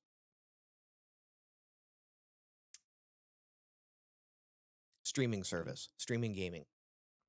No, I got the GeForce Now. I guess I didn't know what you meant by the 40 cells. 40 the 40X GPU. Oh, to their own servers. Yes. That's what you mean. Okay. Yeah. I So I right got now, lost in your currently, if you're words. playing, like, if you were paying for the, or not paying, if you were playing the free version of GeForce Now, Hmm. they originally started out on like 1080s, Hmm. 1080 series chips, and then they promptly upgraded to 30s, the 30 series, and then they were backfilling in like major data centers with the 40 series. Yeah. So, and those are coming. They're like those have been dropped in like 14 major cities already. So Okay. they're Okay. they're NVIDIA is well equipped to expand at Yeah. scale high bandwidth data. Yeah, it's interesting. Like I feel like it's so interesting. Like NVIDIA is like ready at scale Mm-hmm. for it.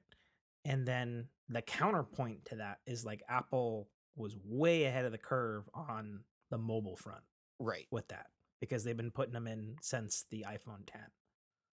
You know, and each time that core size, I've seen the dies gets bigger and bigger and bigger and bigger and Mm-hmm. bigger and bigger and way more capable.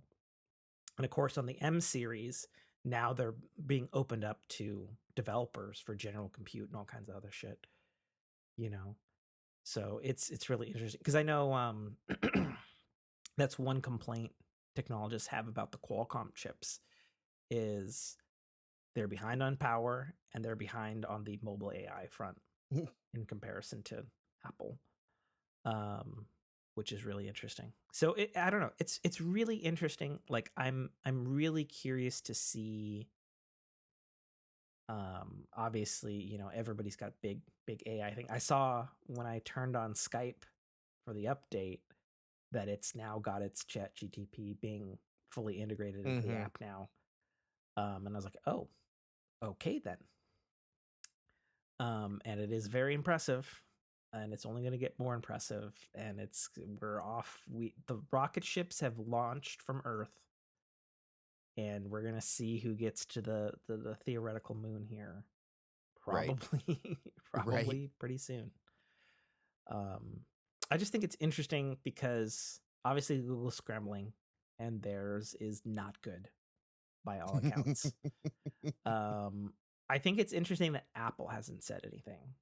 I think it's going to be really interesting to see which way they go with the wind. If they join like ChatGPT and they plug it into Siri, or you know which way the wind blows for them. Because Sure. I have to imagine them being one of the dominant companies in the world. They're watching this space with fucking 1,000 keen interest eyes or something like that. Yeah, and who knows if they've been working on their own, although that would be, if they have, that's been the best kept secret in the industry. There's been a Siri division since the iPhone 4S. And they've gobbled up numerous itty bitty little AI startups over the years. But yeah, you know, Siri, and it's okay. Right. Same as Amazon Alexa it's okay. You know. Yep. So I don't know. We'll see. All right, let's roll. Let's get out of here. That's Earth again. I keep double landing on stuff. Fire or water? Air. Nope, landed on air.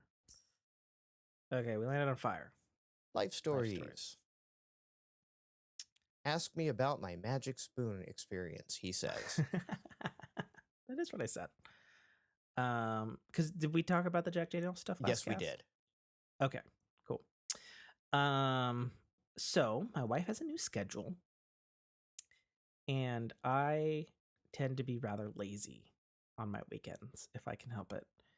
And so when it comes to breakfast, I'm more in favor of having a bowl of cereal and like prepackaged egg which that I can microwave than like making bacon and stuff and all that sort of stuff. Because even though I really like doing breakfast, and prior to Jessica's schedule, morning breakfasts on the weekends was one of our things, and I enjoyed it and put some effort in and stuff.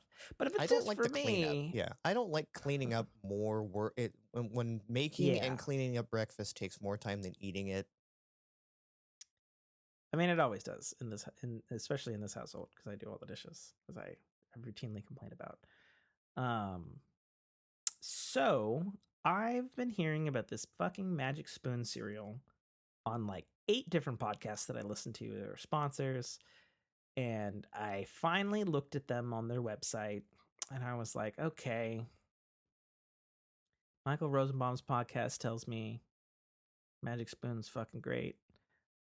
Fuck it. And so I ordered the 4-pack from Amazon. Wait, you listened to Lex Luthor? Huh? You Yeah. listened to Lex. You listened to Lex Luthor about your cereal choices. I mean, Hey, he was also the Flash okay. and that Silent Man in Guardians of the Galaxy, amongst other things. Yeah, so I got the 4-pack, and I've been trying a new box every weekend.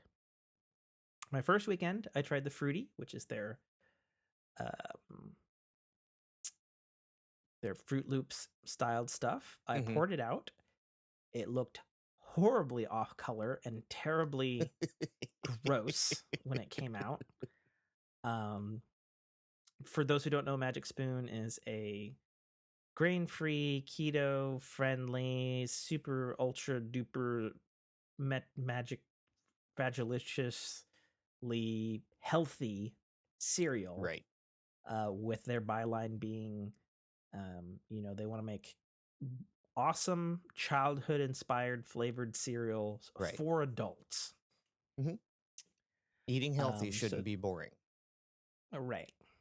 I have to say, despite the look, Fruity one, A+, tastes like Fruit Loops, looks super fucking weird when it comes out of the box. Looks like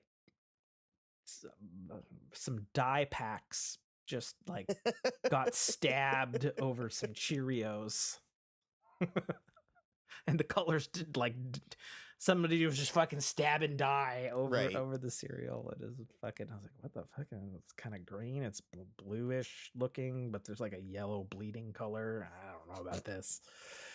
But to their credit, it tasted great. Tasted pretty damn close to Fruit Loops, which was fantastic for me as someone who can no longer eat Fruit Loops due to the meat content in them. I was like, all right, this is great.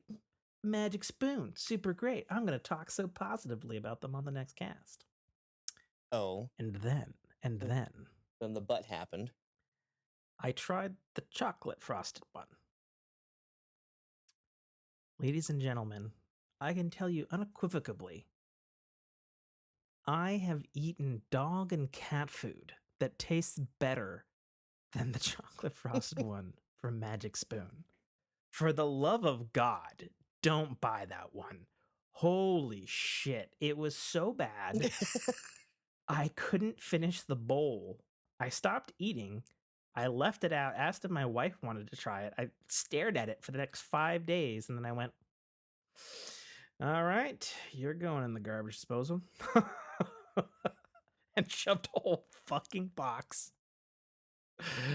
into the garbage disposal. That's a shame. So, fuck the chocolate one. Sorry, chocolate lovers. Whew. Well, no. Oh my God. Don't be sorry, bad. Chocolate lovers. The chocolate lovers should be thanking you. Yeah. Fruity one, great. I do recommend it. And then I also recommend, because I got the 4-pack, tomorrow is the 4th box, by the way. But I tried the peanut butter one last time, whenever the fuck I had cereal last. It was solid. I wouldn't say it was like fan-fucking-tastic. Right. It was solid. Like, I would eat it. Like, all right, cool. I felt satiated. Yeah, again, afterwards. Considering you cannot eat the alternatives, the Reese's Puffs, the Captain Peanut Butter Crunch. I think I can eat Reese's Puffs. Can you? Oh, okay. Can I? I don't know. I'm gonna look it up. Tomorrow I dive into the frosted, like it's supposed to be like the frosted Cheerios kind of one. Okay. Of Magic Spoon. So we'll see. I'm at 50-50 now. I'm like, all right, it's either going to be really bad or it's going to be pretty good. But it seems like your issue with it isn't the base, whatever grain, like it's the flavoring therein. The flavor of the chocolate one was so fucking bad. I can't chances are tomorrow's or whenever the next cereal is probably going to be your favorite because it'll probably be just that subtle amount of sweetness. Maybe. Are you looking up the Reese's? I am right now. No, I can have Reese's. Nice. No, Okay. no, Reese's are clean. Yeah, peanuts, peanut oil, molasses, cornmeal. I shouldn't eat it all the time because it does have regular corn syrup in it. Okay. And then while we're at it, we might as well do Captain Peanut butter crunch. Peanut butter crunch. Yeah, that's what it's called. Which, if you're asking me, and I've caught heat from that. Peanut butter crunch is the superior peanut butter morning cereal. I can 100% not have peanut butter crunch because for whatever reason it has rapeseed oil in it, which, despite its name, is grape oil, and I'm super allergic to grapes. So that one's not even a.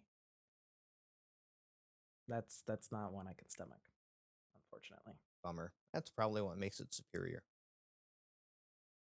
Maybe. I'm looking at it. It's a lot of the same stuff. Yeah. And whatever the peanut butter formulation. I like Reese's peanut butter as like a candy.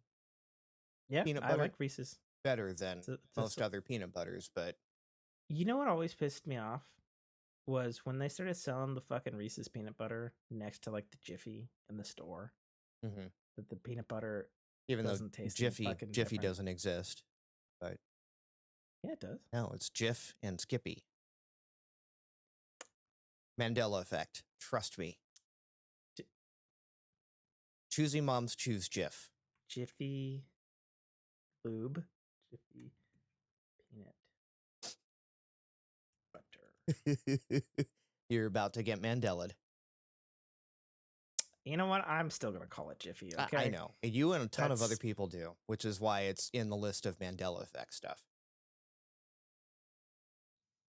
I'm just going to call it Jiffy along with, oh God, what was the... I can't think of the name. My grandma always had it. Peter Pan.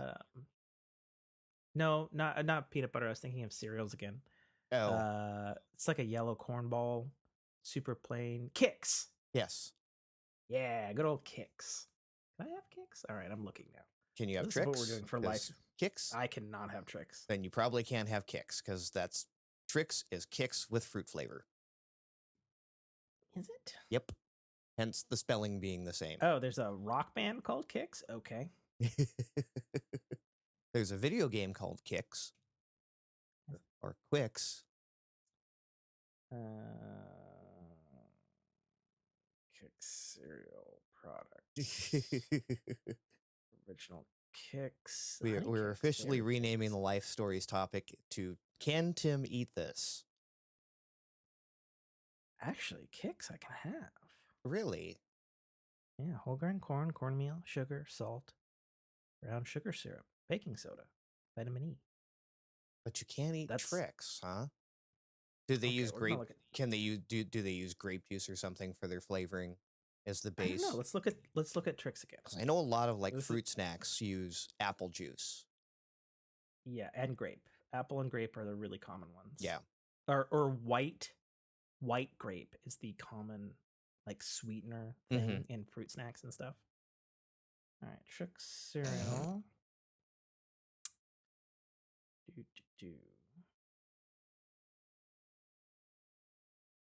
Oh, I'm sorry. I'm disgusted by GeneralMills.com right now. I'm not even at the ingredients. So this is what it says on Trix. The cereal for kids, adults, and tricky rabbits. No. Every fucking ad for Trix that was shown to me as a child was Trix are for kids. Silly rabbit. Not rabbits and adults. Trix are for kids. Yeah. Yes. That's the fucking line. Fuck you, General Mills. You've lost your fucking edge. Fucking goddamn gross. Where's the fucking ingredients for this fucking thing? It's gonna give me a fucking history, but it's not gonna tell me ingredients. Okay, Trix.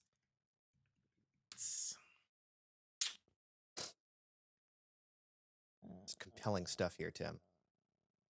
Yeah, well, you know. Once you send them down a rabbit hole. Exactly. because Mm, no, I can have tricks. Oh, there you go. Interesting. It's got regular corn syrup, so not all the time. Right. In But moderation. one of my go-tos, and actually because of how bad the fucking Magic Spoon chocolate one was, when we were shopping this week, I grabbed a big old box of Cocoa Pebbles, which has been my go-to chocolate cereal forever. Also because I can still have it. But I was looking at the ingredients, and it actually got cleaner than it had been, because I noticed about 40 less ingredients. Right. On the Well, I'm listing. wondering if that's what happened with Trix and probably subsequently Cocoa Puffs. Might Well, and I also wonder. I mean, Cocoa Puffs has been on the decline for like 20 years, in my opinion. Because back in my day, they were cocoa-y, they were puffs, they were delicious. It was awesome. And at the some milk point, that they was turned left into over, fucking milk that was left over after you ate a bowl of it was chocolatey goodness. Yeah, and then I feel like in the early 2000s, they changed the formula, and it turned into like what I could only describe as Cheetos before the cheese, and they spray painted chocolate on them, and they were awful. And they changed them again in like 2010, and they were even shittier. It's like, what the fuck is this imitation chocolate shit? I don't even know. That cereal's dead to me. Oh god. Yeah, so Magic Spoon. So far, we'll see. Final review coming next podcast. Yes. So far, 2 out of 3 ain't bad. Yeah, no, it's not bad. Cereal's priced a little high, but it does have a lot of protein in it, so it can be considered a meal replacement. So it's okay. You know, you can get a 4-pack on Amazon, or I actually saw it in the store at Walmart the other day, which I was quite surprised by. Still $10 a box, but it's there if you wanted to try an individual box and avoid the fuck out of that chocolate one. I guess in life things, how was your date last night, Nate? My date was actually it was funny as hell. Yeah.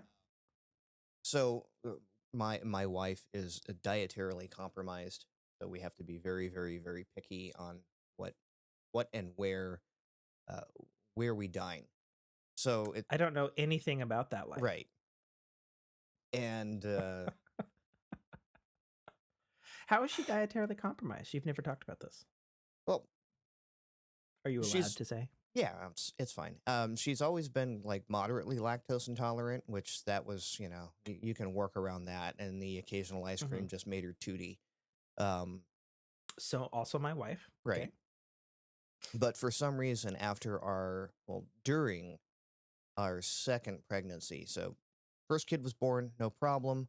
Second kid was conceived, and then suddenly her body was like, anything with meat in it, nah, you're gonna throw up now. Oh, yeah, interesting. And okay, so we were like, well, so meat, beef, chicken, pork, fish in moderation was fine. Sea bugs, crustaceans, were okay. But yeah, like no red meat at all. Really? Yeah. I've never you've never talked about this. I'm sure we have, but yeah, it's like it's never been like we've like always been able to work around it. And like the occasional date night wasn't like end all be all. Like we could go out and get a hamburger or a steak or something, or eat whatever. Okay. Right. Okay. And it was just like, okay, I'll take a couple of, Zantac, whatever, a dietary thing. I don't know. Yeah, I don't know what people take. Yeah. So it wasn't. It hasn't been a big deal. So it's specifically like it goes in and then it comes out. It goes in. It completely cramps her up. Yeah. Oh. Yeah. It's very uncomfortable. Interesting. So yeah, and she's absolutely miserable for like a day or two after one meal. Okay. So yeah, Gotcha. so Okay. uh, the date night that we had um, was very impromptu. Like we were doing our raid thing, and Mm-hmm. we were supposed to be off at 7:30. And my mother-in-law, her mother, said, Mm-hmm. "You know what? I'm just gonna keep the kids tonight. Go have fun." Mm. So yeah, like Solid. you remember the end of raid night last night was like, "Oh hey, are you off yet?" Yeah. And we're like, "Okay, yeah, I'm getting off." And she's like, "We don't have kids tonight. Let's go out on a date." So we get, and this is what always seems to happen. Like we get in the car and it's like, "Okay, I'm not dietary restricted. What do you want to do? Like, are we gonna have a cheat night just so I know what I'm in Mm-hmm. for?" And we ended up like our last date night. We ended up going back to my sister's pub because Okay. they have a good vegan, vegetarian friendly menu, at least a few Okay. items. Um, and yeah, like and she says let's go because I like we've been up there twice now, and um, the last time we went, my sister wasn't there, so we couldn't really sit and hang Mm-hmm. out with her. So we go up this time, and yet again, my sister wasn't there. Okay. So this is now a running joke between her, um, her and my sister. Like I keep showing up at your place, and you're never there. But yeah, no, it was good times. Like we went, we had a good Okay. meal, um, split a few glasses of wine, um, Okay. all around good time. It was one of the few times like conversations haven't been happening a lot lately, Okay. right? Like the good relationship kind of conversations that need to happen, Right. right? Mm-hmm. Just because there's just so much just absolute drama going on in both of our lives right now. If anyone reads the news, um, there we just cleared a teacher strike, which, while not directly affecting her, kind of affects her because like all the teachers unions in the California area are all under a giant, basically umbrella union. Okay. So what happens to one tends to trickle out to the smaller districts. Okay. So there's been a lot of that. Downsizing at her school has led her to, um, because she's multi-credentialed, uh, her main course is history, but she got a secondary credential in English. Um, Okay. Next year, she's going to have to teach English again, which isn't her preference. Gotcha. So, like, the job situation is miserable for her. Miserable for her. She's Okay. overextended because she also does the student body stuff. She also does the yearbook stuff. Um, Okay. yeah. So she's been a real gem lately. Mm. uh, and yeah, so like the last date night we have, like conversations didn't really happen other than her. And when you say gem, you mean obviously a jade did gem? Yes, very much so. No, how is that? A Was lump that of was a that? lump of coal that hasn't quite turned into a diamond yet. Oh, Um, okay. but yeah, no. So like we basically talked about just all the crap that's been going on with both of our jobs. Um, Mm-hmm. and that wasn't like that. It wasn't like it was a fun date, and it was nice to sit and talk. But it was just like, okay. So this time around, we actually just had like we sat and talked with each other, and um, actually had a good time. Okay. You know, Sweet. so that was fun. Like it's nice to be able to hang out with your spouse more, more than once every 2 weeks. Sure. Yeah. Um, on my end, just because schedule. is weird because her Monday, Tuesday, Wednesday Mm-hmm. are now her off days. But she also has school too. Right. So yeah, it's been a little weird. It's been more obvious. Honestly, it's been more problematic. Like when she like somehow has some time, Mm-hmm. and then I'm like booked doing stuff. Right. And it's one thing when it's You work know. stuff. It's another thing like, sorry, I can't hang out tonight because I have raid night with the boys. Mm-hmm, Right. mm-hmm. Yeah. So I got in actually trouble for the raid, not yesterday's raid, Mm-hmm. but I got in trouble for the raid because we raided 2 weeks before that, I think. Um, and I got in trouble because I didn't ask her.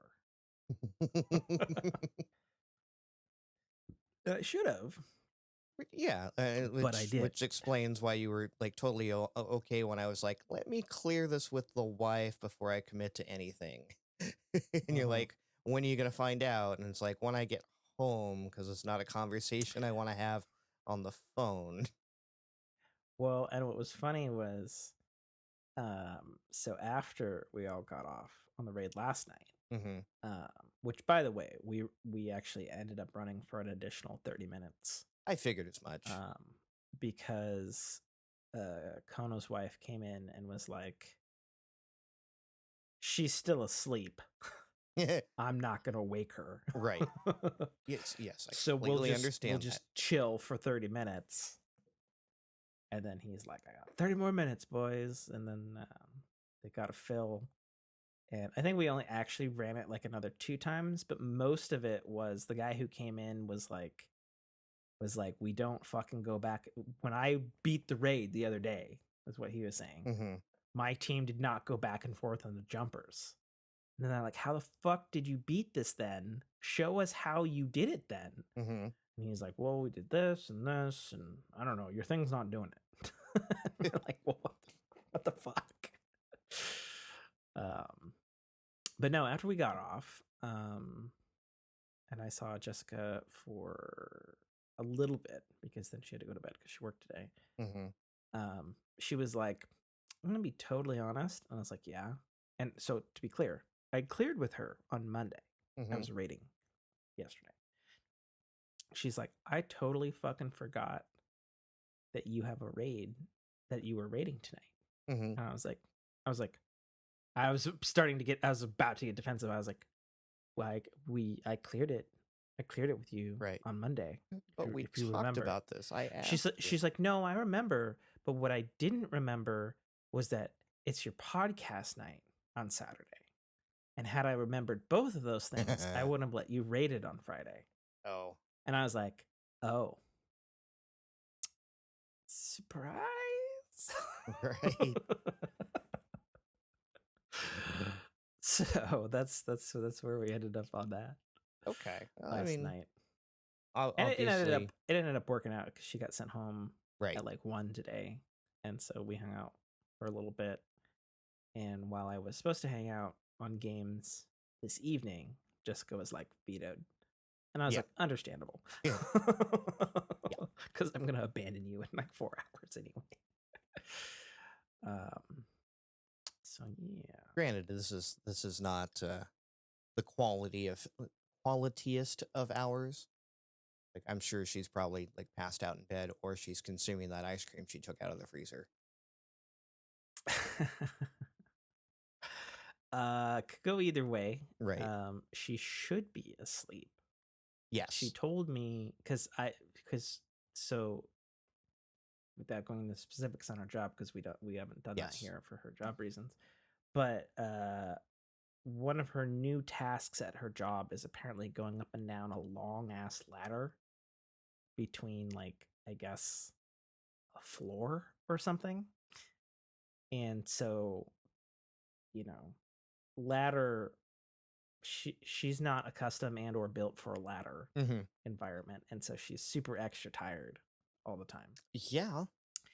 And yet last night when I went to bed with her, and I went to bed early because I've been sleeping this week for whatever reason, which I guess we could get into. It was like 11 o'clock, and I'm like, I think I was watching YouTube here. I passed out on the couch, and I was like, yep, I'm not doing it anymore tonight. I should go to bed. Yeah. Kind of thing. That's typically how my nights have been. It's like TikTok, and it's like next thing I know, the phone's on my face. Yeah, well, yeah, I've been there, that's for sure. And so I crawl into bed, and she's awake, and she's watching TikTok or whatever. And I was like, don't you have to be up in like 5 hours? She's like, yeah. Like, haven't you been complaining all week about being tired? She's like, yeah. I was like, put it the fuck down and go to fucking sleep. That's because funny I'm you gonna go say to that, sleep. because that's exactly what my wife said to me a couple nights ago. Speaking of which, hi. Why are you He's still only awake? talking 60% truth, 40% shit.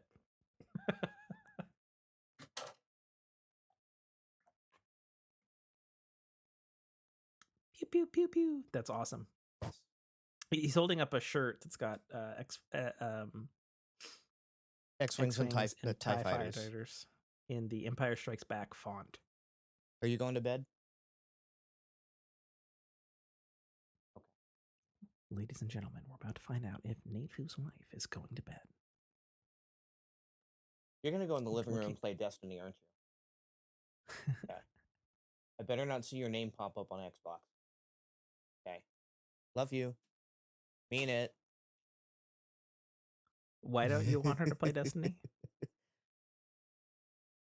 Same reason you just had that same same conversation with your wife. So that she'll sleep. Yes. Yeah. No, Destiny's not a good sleep aid. Never has been. No. Now, granted, she's been on spring break all week, so her sleep schedule has been a little more forgiving. But yeah, that's coming to an end. So.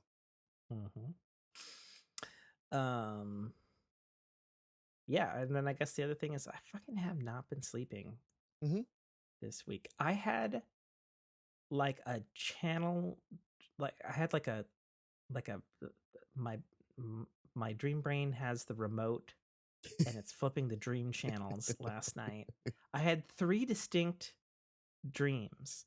One was I was trying to find a good, like it was like a real life dream, but I was just trying to like find an anime I was interested in watching.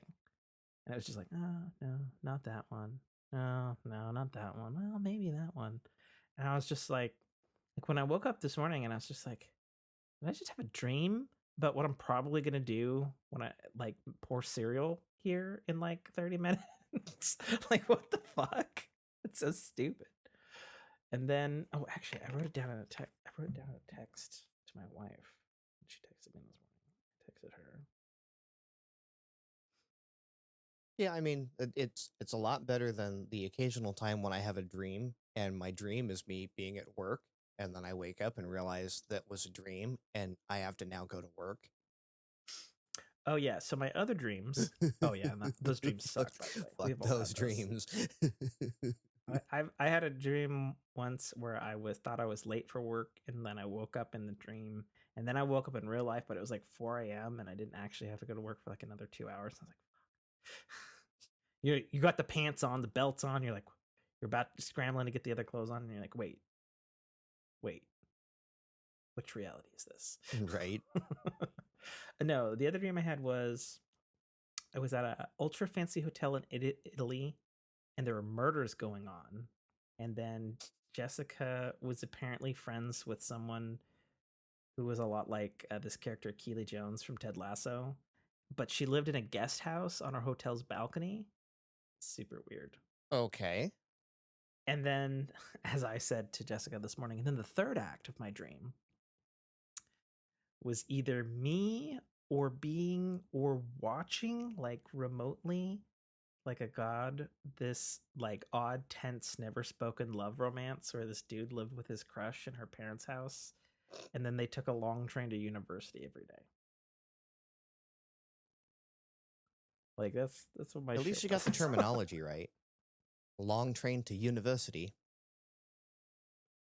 Yeah, Yes. I guess. Opposed to college, as we call it out here. I mean, there are universities. Yes. Like my wife is presently going to a university. Before that, she went to a college. Mm-hmm. These are terms. Yes. But yeah, you're right. British and Canada would call it uni and all that sort of stuff. All right. Entertainment. Let's yeah. Who wants to touch this with a 10-foot pole? Oh, the elephant in the room. Whether we wanted it or not, we unfortunately lost a media icon. Indeed. Yeah, that sent me actually down a rabbit hole that got me chastised by our said co-host here. And we need to get into that. Yes. So yeah, I'll gladly take this one. Okay. At the age of 60, we lost actor, musician, writer, voice actor Lance Reddick. Indeed. And for all of us that are diehards in the Destiny franchise, that was Commander Zavala. For a lot of people that remember him from earlier roles, such as Fringe, one of my favorite roles that he's ever taken on. It's Commander Broyles. What was that? In Fringe? That was Fringe. Yeah, okay. And then what was it? I didn't watch The Wire. So. Yeah, The Wire, which I didn't know him from that. And then of course which is why this was kind of as tragic as it was he was about to go on a media tour for his latest film, John Wick 4. Yeah, he actually started it. Yeah. He actually started it. There's some footage of him having done some media stuff. Mm-hmm. And then not so much a day later. Yeah. Very surprising. Not only on top of that, people may also remember Lance Reddick from he had about 6 episodes on Lost. Mm-hmm. He's been everywhere. He's voice acted a ton of stuff. Calling back to the other thing, he had a starring role in the Horizon video games. Mm-hmm. Both it's his actual face and motion capture right in the game. He played a character called Silence, who was the fucking just love to hate that dick bag character in the Horizon franchise. Really cool character, but man, what an ego that man portrayed that character with. Yeah. Super sucks because they were setting his character up for like really big things for the third Horizon game, and that's not going to happen now, I imagine, unless they recast. Yeah. There's a lot of stuff that he was in, and same thing with, again, with the Destiny franchise. Yeah. Pivotal role. And there was no indication that they were killing off his character. So. Yeah. It wouldn't be the first time they've recast an actor for a voice role in that game, but not one as iconic. Yeah, I think it hits a little harder, not just because he's a fucking great fucking actor, always has been, but I think because his voice as the leader of the Vanguard in Destiny, and and everybody makes a meme about it, but the fact that it's a meme is because of this guy, the Cabal on Mars. He has that certain kind of droll to his performance. Bungie stated this on March 20th. Lance Reddick was an iconic presence on screen, in Destiny, and most importantly, in person. His love for our community shined through in Commander Zavala, and his uncompromising dedication to his craft and out of the radiating kindness that touched those around him. To say he will be missed is a profound understatement, yet no less true. Rest in peace, Lance. And then it was later corroborated on Reddit through Lance's wife that 12 hours before he passed, He was actually He was playing playing Destiny. Destiny too. And people have looked up what he was doing. There was one post I his saw where client. someone put on his exact loadout and finished the mission for him. Oh, Right? fuck. Right? That hits the feels, man. Yeah. And there have been outpourings of, people standing around Zavala in the tower, people equipping his emblem. Well, and it sucks because, and so there was some more stuff that Bungie said in this week's TWAB where they said no news on what's going to happen with his character, but they said that he's recorded a lot of stuff. Yes. So Zavala, for the foreseeable future, right now, right, he's completed. Play out. He's completed stuff. And again, back when we were talking video games, the development cycle is 6 months to a year in advance. Mm-hmm. So, well, and speaking of that, like I said, he's a like one of the main 5 characters in Horizon, and there's that Horizon expansion coming out next month, and I'm like, fuck, I'm gonna see potentially, I don't know, I assume he's in it, like, because he's a main character in that game series. Like, fuck, am I gonna see his face? Like, that's the other thing, like, it'll be his face, like, full super 4K ultra HD. Fuck, and then I don't know if you played this week's Destiny story, but without spoiler alerts, they killed off a main character in Destiny, and Zavala's character was mourning them, and it was just like, this is so obscenely, unintentionally meta, right? Like, it's fucked up. Like, I was like, I didn't really care about the character that they killed in the Destiny 2 story, but I was like, it's been spoiled for me, but I'm not going to spoil for anyone else. But yeah, it's just like, I got a little choked up because I was like, fuck. And he's like saying things about loss, and yet we just lost him. And I'm like, this is hitting unintentionally way harder. Yeah. So yeah, just fucking sucks. It's a shame. My understanding from all reports is natural causes and died in his sleep. Fucking wild. Fucking sucks.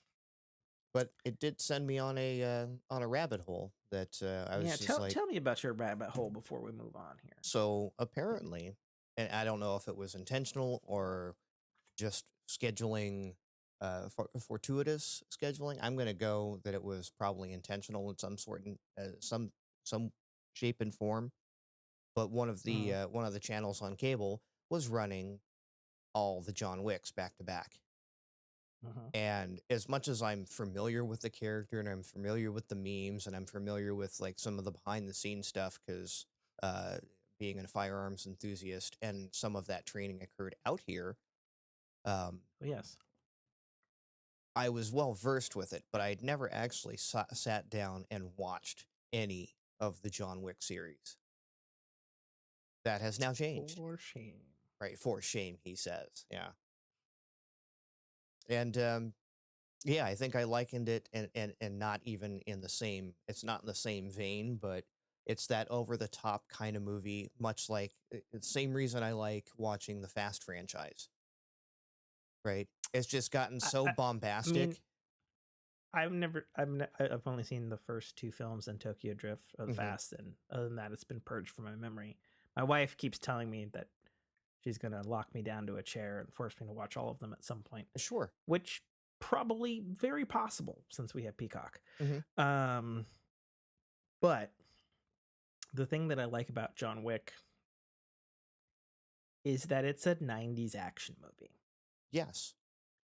And no. Maybe it's, yeah, it's true. It's a modern 90s action movie, fine. But it has that strap in, you're in for the ride and the experience of the movie kind of filmmaking that really we've only been getting in superhero movies for the last fucking decade. and with a rare exception, we've got some Mission Impossibles and Top Gun and there's some other stuff out there, but it's like I miss none of them with really that kind of pace. Yeah, right, true. and Like, consistent this pace. is an action movie. What was the one that recently came out? Well, Bullet Train was another one that was right up there. I've heard it's good though. Yes, it's very good. Yeah. But yeah, it kind of had that pace where it was just frenetic from opening credits to end. Yeah. Another one you need to check out, because it's by the same people who did John Wick, is Nobody. Okay. Just do it. Yeah. But yeah, it's like they actually already announced they're going to do a Nobody too. So on that same line, like, yeah, and the Fast series is kind of the same way. It's like you get the opening scroll and you're just going. You're going. It's nonstop. It's a lot of it is just like, this is unbelievable. But at the end of it, at the end you're entertained. So fair enough. Yeah, I was pleasantly I was pleased with the John Wick franchise, and actually made me want to watch 4 because, like, again, having not seen 1 through 3, I'm like, okay, I mean, everyone's excited about 4, and it looks all right. It's funny. I read the review for 4 on IGN, which gave it a perfect 10. That said, John Wick 4 is the kind of movie that makes you think the other 3 movies are garbage. And I'm like, okay, that's some fucking tall orders right there. And IGN is notoriously stingy with their reviews. They're and sometimes they're hit or miss too. Sometimes they're like, what the fuck are you talking about? Other times they're like, no, that was pretty fucking no, they're right. You got to look at their rubric on how they do their reviews. So, since you've only seen the first 3, right? Because the 4th is out or about to be out. It is, I think, out now. Okay. What is your pecking order of John Wick's 1 through 3? Like, which is the best? Which is the second best, and which is kind of 2, 3, and 1. Mutt. 2, 3, and 1, and 1 being the worst only for because the dog. No. Oh my god. Okay, so I totally disagree with you. And that's fine. You're allowed to be wrong. Mine would be 3, 1, 2. Okay. I feel 2 was just like didn't know what it wanted to be. Like 1 very clearly knew what kind of movie it was and what it wanted to be, what it wanted to tell, what it wanted to show. And then 2 was like, we have to make a sequel. Ideas, go. Right. And then 3 was like, all right, let's turn everything up to 11 now that we have an idea of what to do between 1 and 2. Right. I think 1 was the better story. Just don't strangle puppies. I'm sorry. 2 did I liked 2 better than 3 because it filled in backstory that I didn't have. Like, it explained the whole Continental and everything behind the org. So, and I like that a lot. Like, I like the backstory because it makes 3 make a whole lot more sense. If you would to go 1 to 3, 3 makes 0 sense without 2. Yeah. By the way, there's supposed to be a TV series in development called The Continental. Cool. Don't know if you knew that. Starring Mel Gibson. Not making that up. Oh, fuck. Well, I don't know. That project's been pretty quiet since obviously Lionsgate is now an Amazon property. Sure. So we'll see if it happens or not. Because I think it was set to air on Stars or something like that. And then Amazon bought MGM, which owns Lionsgate. So I don't know. We'll see. Maybe they're rejiggering it. Maybe, I don't know. Who knows? And somehow with all of this, I can find a way to blame Warner Brothers, right? No. No, I'm blaming Warner Brothers for this. Okay. Makes me sleep better but at night. but it also, unfortunately, to bring it up again, it does further suck because Lance Reddick was supposed to be in the Continental, Of course. the show, Mhm. which makes sense since he's done a lot of TV. But who the fuck knows what's happening with that now? Mhm. So, but okay, all right, I can see your reasoning. So, but why 3? Why is 3 on the bottom? Why is 3 on the bottom for you? No, 1's on the bottom. So 2, Oh. 3, then 1. And Oh, 2, 1's 3, on the 1. bottom. Okay. Yeah. Okay, that's fine. Yeah, I loved the dog foo. Yes. That was so good. And if you ever see the special features, they did that with real dogs. Yes. That they trained with for like 6 fucking crazy ass months. It Mhm. was insane. I was like, that is so fucking cool. Yeah. Also really cool to see Keanu Reeves reteam with Halle Berry again. Really cool. What did they team in before? Was that Swordfish? No. Keanu Reeves was in Yes. Swordfish. Wasn't he? No. That was Hugh Jackman and John Travolta. John Travolta wasn't in Swordfish. Lawrence Fishburne is in Swordfish. Okay. All right. We're going to IMDb. Swordfish IMDb. God, 2001. I'm so old. Oh, no, you're right. John Travolta, Hugh Jackman, Halle Berry, and Don Cheadle. Uh-huh. Fuck. All right. You're right. Hey, Right. you're allowed to be wrong. Okay. But that is one of my favorite bad movies. Has Keanu Wait, no, I need to do movies with Keanu And Halle Reeves Berry. And Halle Berry. Like Constantine? No, I don't know. I haven't. They don't exist, do they?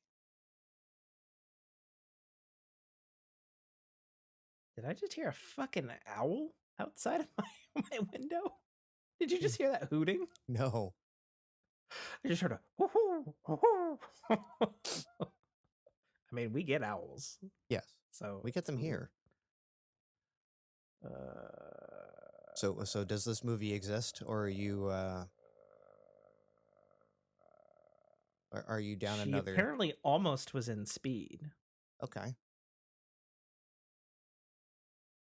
Oh no, I'm hearing more hooting out the window. They're coming for your dead take. My dead take? Yes. What?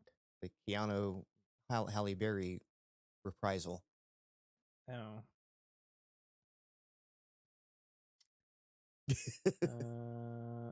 Okay, I have a white screen. That's cool. That doesn't give me any information. Nope. The only movie they've been in is John Wick Chapter 3. Okay. Internet seems to think that she's going to be in Chapter 5, though. Okay. So that means she's not in Chapter 4? I don't fucking know. I don't care. That's not that important. John Wick. Like, I must know now. Yes. Yes, she is. Oh, no, No, she's not in 4. Okay. But is rumored to be in 5. Okay. So. Okay. Then after 5, you can have this conversation and be accurate. Listen here. You. I'm shaking my finger. Oh, God. All right, moving on. There's a really cool thing on, I don't know whether it's it's on YouTube called Vox, where they did a behind the scenes with the sound technician on why Top Gun won the Oscar for sound. Mm-hmm. Super fucking cool. I like sound design and shit, and it's really cool. Like not only like the sound design itself, but also the story purposes for why the sound changed and stuff. And I didn't even realize what was happening sonically. Mm-hmm. Very cool. Very cool. So this is a story that's keeps gathering weird muck steam and legs. Yeah. So Marvel Studios has had the MCU co-founder hand in her resignation almost a week ago. This is shocking because Victoria Alonso founded Marvel Studios with Kevin Feige and is often referred to as Kevin Feige's right hand. She's had a hand in literally every Marvel movie as co-founder. She actually wasn't like an executive producer at first. During phase 1, she was actually executive in charge of special effects. So she gathered the special effects houses, ran them, got them to hit their deadlines, that sort of thing. And then later, sort of in the phase 2 and upwards era, she moved into executive producing, and basically a higher role. Yeah, so it's shocking because MCU is good and famous and profitable, and a little weird that she handed in a resignation. But Now, did she hand in a resignation? It's hard to say, right? Because later on that week there was another story about she didn't resign. There was the House of Mouse Cotter. There's two things. Number one, there has been data floating around for a while now that Marvel Studios is apparently treating special effects houses unfairly with both deadlines and pay, which is not good because, like, every special effects house in the fucking world has worked with Marvel at this point because they need them all. Right. Because Marvel films are incredibly special effects heavy, whether you want them to or not. And there was a report from a Seattle special effects house, whose name will not go named in the article, who called Victoria Alonso a kingmaker and said, you're either going to get work for the next decade or not, based on whether or not she liked the cut of your jib. And if you failed any deadlines, then she would make sure that not only did you not work at Marvel again, but not in Hollywood. Sure. And I was like, oh, that's a very, very specific thing to say. That's a very reality give and take, though, with the industry. Yeah, and it's also further complicated by the fact that, as Hollywood politics go, not only is she a woman, but she's also a out lesbian as well, and has championed, the LGBT stuff in Marvel for quite a while now. Yep.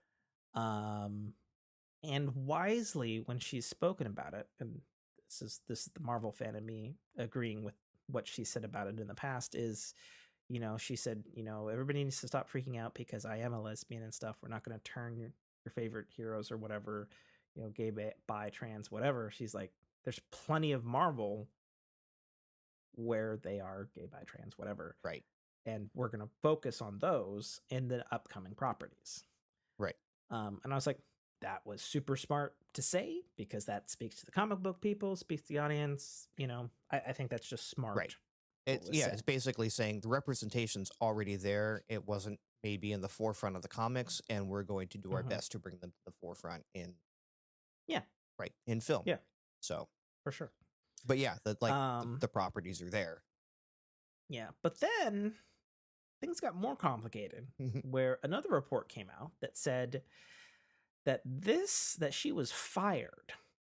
And not only that, fired from the top, from the not Iger, from Disney, from the top, the king of Disney, the king returning, the king to of the throne. Kingmakers, yep, the king of Kingmakers for sure. That's the only report we got. We don't know why. It's possible there was some kind of evaluation from the top of like, special effects people don't want to fucking work with Marvel. This is a very bad Right. Like, image, this is a both for stockholder Marvel, move. both for Disney, both for whatever. If people are pointing the fingers, she's got to go. Um, yeah, very, very weird stuff, and also very unsubstantiated because these, like, all of these articles are like, oh, people who were there are saying, yes, whatever. So it goes. Fact of the matter is, no longer employed by some way, shape, or form. Yeah. And that in and of itself is, it's a loss. Indeed. So, in other Hollywood news, Netflix's Gears of War movie adaptation taps the Dune and Doctor Strange writer. John Spatz has boarded the project to write a treatment for the Gears of War movie. okay. Honestly, that's pretty cool. Yeah. I can't think of. It's a good property. It's a good franchise, and you got your big budget blockbuster action first Doctor Strange film specifically, and then you have adapting the adapting the unadaptable in Dune. And as a Dune person, so far, Part 1 did a pretty damn good job of adapting it. Yeah, so he's got the chops, and this is again one of those franchises that if you do it wrong, it flops miserably. Adaptations are hard, especially when you have this kind of property that's just so bombastic. Yeah, and the other problem too is to do Gears of War live action is already fighting an uphill battle, in my opinion, because the humans aren't fucking human sized. Right. They're genetically engineered, muscular, roided out, 8-foot fucking tall soldiers. Right. And they don't that are not human proportioned. They don't have the luxury of putting them in super suits or space marine suits or insert other sci-fi tropes because their faces are shown. Yeah. Like, that's the other thing. Faces, arms, everything.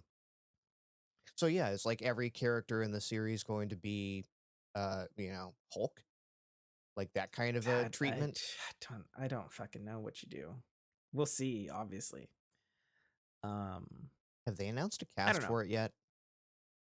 No, but Dave Bautista has been fan championing so hard to play the lead for like over a decade now. Okay. To the point where he was actually scanned and put in, I think, Gears of War 4 or 5 or something as like a DLC character. Like cosplaying as the main character. So I would assume, given that it is a Microsoft franchise and they have final say in it, much like Halo. Because I remember when rumors and fan casting of this came around for if you did a Gears of War movie, John Travolta was always tapped as, is it Marcus? John Travolta was tapped as Marcus because he's tall. And bald the mustache, yeah. He had the build for it. I don't know about that, but okay. But yeah, that was always who was. I like John, but I've never heard John Travolta cast as fucking Marcus Phoenix in Gears of War as like a fan cast. That just seems weird. I remember, and even though I've kind of dropped out of the Gears of War video game franchise, but I was a huge fan. Like I read the books and shit. I remember in the early days of like Gears of War 1 and 2, it was always like Vin Diesel and stuff. Because Marcus Phoenix is played as like a super grizzled voice. Right. And Vin Diesel has a good voice and he's kind of a muscular guy and that sort of thing. But I could see, like, if it really does come to fruition and Dave Bautista's the lead, I could see him. I could totally see him. Because like the thing is that he does look like him. And he's a big dude. Right. And but if you're going to CG the crap out of everyone anyways. Yeah, I don't know. We'll just see. I don't know. But like I said, I think it's a cool choice for a writer who's done big Hollywood blockbuster and then also done huge, epic, sweeping stuff. Because there's a lot of like cool politic shit in Gears of War that's not particularly shown a lot until Gears of War 3. Right. So it could be cool. Could be cool. So this is interesting. So Orange County has officially dismissed the domestic violence charges against Rick and Morty co-creator and voice Justin Roiland. Bringing to close the saga that never was. Yeah. I'm not going to get into the entire statement, but Justin Roiland had a statement about justice has been served. We knew that these allegations going in were false. This has now been proven. Gonna move on. Good that he cleared his name, I guess. So three things here. Number one, just because he's cleared of domestic violence charges that were extremely serious, does not necessarily mean that he's the golden boy again, right, and that he is a good person necessarily. I don't know the guy. I can't speak to it. All I can do is comment on the stuff that has been stated in the media from the hearsay thing. He was legally cleared of charges. That's right. Doesn't make him which is a big step. Yes. But I think the other thing would be if we then see in the coming weeks that he's reinstated in Rick and Morty, and he's continuing to do stuff as his video game studio, and Solar Opposites, his other TV show, and then also Koala Man, which is a TV show. If he's like reinstated into all of those, where he was basically just booted from, and then if that does happen, if there's a mass exodus of talent around that decision, right? Oh, because he's back in? Yeah. Oh, yeah. If people leave because he's back in, that would be interesting and telling. Right. So we'll see. Time will tell. Nothing's happened yet. There are certainly enough accounts that the man is a drinker. And could very well be kind of, one of those creative geniuses that's an asshole. It's entirely possible. It's also possible that just because there's a court case and it's Hollywood, everything's thrown to the fucking wolves about how fucking terrible of a person he is. Right. Much like all the Johnny Depp stuff that got proved pretty fucking wrong in the court of public opinion and a literal court. Yes. Who's to say what will happen next? But this is certainly a step in the right direction. It's a chapter closed. Yeah. And then the last thingy I had to say was on YouTube, Adam Savage is tested.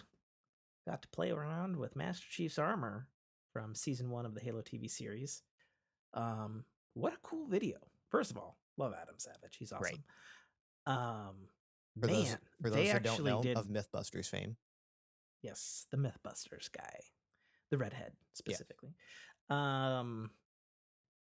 Yeah, they did a lot of really cool shit with the armor they made for season 1. And what was interesting and notable about that video as a Halo fan is they're going over all of this stuff and showing all the cool shit and every single type of casting, polymer creation, sewn in, sport suit, electronics, wireless, visor, fans, all kinds of crazy shit that went into these some real quality of life usability features. Well, and what the designer said at the very end of the video, and I don't know, did you see this video, Nate? I did not. At the end of the video, he's like, yeah, and all of this is going to be improved for the Mark II. Nice. And he's like, what do you mean? He's like, the season 2 suit. And he's like, oh. He's like, oh yeah. Yeah, I forget what I was watching. He's like, we learned a lot. I was watching something the other day, and unfortunately I didn't share it with a group as well. But yeah, it was just like the innovations. Oh, there's a TikTok account I follow called Props to History. Oh, cool. And just like he just talks in general about old props and prop technology in general, and it's like the innovations that have been made with materials, with manufacturing, with additive layer 3D printing. Um, he's like, so when he comes across something that's very old school in the last video that I saw with him, he actually came across the original printing blocks for the ID badges or the original Blade Runner. Oh, sick. Like the original Right on. press, the original corner cutters, Oh, like yeah. the whole process. So he ended up making himself and the staff, and we're at the prop house that he's archiving for. He ended up making every Cool. one of them original press badges from the 1984 movie. I thought it was a little later than that, wasn't it? It may be 87. Yeah, 87. I want to say it was like 87, 88. Okay. So yeah, but yeah, like the original stamps. It was like, yeah, because that's cool as shit. Yeah. Super. So, but yeah, like just the technology behind all the new props and stuff and suits and. Yeah, so it was super cool. Obviously, you saw the series. So they have like the undersuit thing, which is its own whole thing. And it has basically, they talked about how the center chest was basically kind of like body armor in a way. But then like the way the stuff fits on is like with magnets and stuff. So they're like putting on stuff, and then there's some clips that like put them on and whatnot. But then the helmet was like crazy high tech. So it had like 6 fans, lighting system, has like an impact skull cap, and then it actually does have microphones for the actor's performance in the helmet, and all of it's controlled via like this like 900 channel wireless crazy thingy that this British guy invented, so that when it was time for them to speak, they could spin down all the fans to the lowest setting in the helmet wirelessly so that the mic would pick up the voice properly in the helmet. I was like, what? That's fucking crazy. Wow. And then like the jaw piece of Chief like clicks down and then snaps forward on magnets. So when the actor needed to get water or eat or anything, they don't have to get out of the suit, but they can take parts of the helmet off. And they like custom made like the visor inside and stuff like that, and it's all made out of this like ballistic material shit thing, as well, of course, being the iconic gold. And they're like, yeah, the suit weighs about 55 pounds altogether. And I remember when like, the last like major innovation that I saw in a prop suit was Tron Legacies. Right. And you remember, well, that's because that lighting technology was brand new. Right. And the behind the scenes on that was like, we have about 30 minutes, or not 30 minutes. We got about 1:30 to shoot this scene before the lights before the batteries dead. Yeah. Yeah. Yeah, I've seen all of that stuff because I'm a Tron nut. But yeah, no, you should check it out. Really cool stuff. They're just talking about all the things, like all the different departments, like the prop with the costuming, and how like the stitching had to be done, and how they got like the CAD files from Halo Infinite. And they're like, before Halo Infinite was even announced, really. Right. They're like, this is the suit that you need to use. And then they're like, sweet. And then they're like, oh, right, he's like 8 feet tall in the games. We have to make this look like the game, but fit our actor. Right. So yeah, it was super cool. Really, really cool stuff. Super neat. And then the fact that they teased that they're like, yeah, it's even better for the season 2. They're like, we learned a lot making this suit. Oh, and then they also talked about how they had because they had to make 2 suits for all the Spartans. Right. They had their filming suit, and then the action suit. Yeah. The stunt suit. Yep. Yeah. And they're like, yeah. And then there's another one that has to look just like it. But was actually, and they said it was funny because canonically there's like a gel layer. And then they're like, so they actually built a real gel layer in the stunt suit. So the plastic on the outsides of their suits are like even harder, and so that they could take the impacts and stuff. But then all of the suits had cushioning on all of the parts, so they could throw them in the walls and do all kinds of crazy shit with the stunt people and stuff. And then they're like, yeah, and then the suit is the stunt prop. Right. And I was like, that's so cool. I want to be thrown around in a Spartan stunt suit. So yeah, super cool stuff. And then I guess we'll just wrap it up.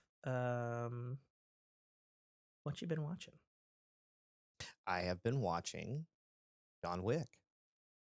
Oh yeah, that And too. I've been watching Picard still, which Yep. you caught up now, right? Yes, Good. I've seen this week's episode Good. because I texted you. Yeah, man, how good was that fucking episode? I was just nerdgasming Right? like all the fucking time. So now you understand the other day when for the last 2 episodes now why I was like, That's true. really, Ro? I'm gonna be so like, I watched all of Next Gen countless times. Mm-hmm. I did not fucking remember that character. Oh, she's one of my favorites. And it's so funny because I really know that actor now because she had a huge stint in Battlestar Galactica. Mm-hmm.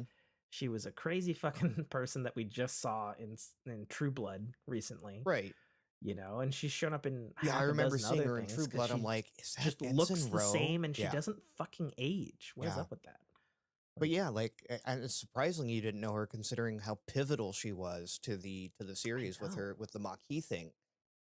No, like when I looked her up and then I watched the Trek Talk show afterward or whatever. Mm-hmm. I was like, oh yeah, I do remember her now. But when she came on, I was like, this fucking actress again? Wait, how does she know Picard? Why does that sound familiar? What the fucking? But yeah, shit, that fucking Geordi at the Space Museum. Mm-hmm. Fucking Christ. They just have a fucking Genesis device. Fucking right. Stupid. It's fucking stupid. They steal the fucking cloak out of the bird of prey. Oh right. my the fucking God. one that was in the one that was in the ocean, right? Yeah. Yeah. Even I love the callback to the original movies. They referenced everything. Mm-hmm. It was crazy. Yeah, and then like when you said, I heard something about something about Voyager, and it's like, I'm not going to spoil it for you because it really was like a non. Oh yeah, there's the ship. Yeah, it was there. So I love that there was like a ship museum. Like that's so cool. Right. Like because it's so interesting because I'm such a Trekkie, but I never thought about, well, what happens to the famous Trek ships if they don't have a saucer decouple and crash into a planet or get blown up or X, Y, or Z happens? What happens to those ships? Oh, apparently they go to a kick-ass museum. Yep. Duh. That's so cool. We do that we do that with current ships here. So I know. I know because we have some here in the state. Makes perfect sense that they would do that. But yeah. And then to answer what episode though? To answer the data question by not answering it at all. Because I recall specifically 2 weeks ago, it's like we still haven't seen Data, we still haven't seen Moriarty, and and you said, well, no, we're gonna see lore, and I'm like, I don't know, and I don't know which Data we're gonna get, and they answered that with the biggest question of it's complicated. You get them all. So the thing that threw me for a loop with the whole thing, don't get me wrong, as Data's my number one guy for Next Gen. And Spiner still got the acting chops. Fucker. I was fucking ecstatic. But my Trek brain went, didn't his like corpse of the real Data go to like the Android Collective at the end of season 1? Didn't that happen? Wasn't that a thing? That's what I remember. I don't know. Maybe I'm remembering it wrong. But they said something about transferred consciousness, and we knew there was more than one Data body floating around. Yeah, because there's the Lore's body is around, and B4's body, and bits of Data's body were still around. And Lul's body. I love that they referenced her as well. Yeah, that's what a callback. Right? Jesus Christ. Um, Yeah, like again, yeah, the super callbacks that cool. are made, the triple callback was hilarious. Um, It's fantastic. but yeah, and again, we all know through even Well, and the fact that through TNG, I we don't know know if you Daystrom's been working on bodies. What they could never figure out was the brains. sure. Um, and then obviously the Android Collective figured out because fucking Picard. Mm-hmm. Um,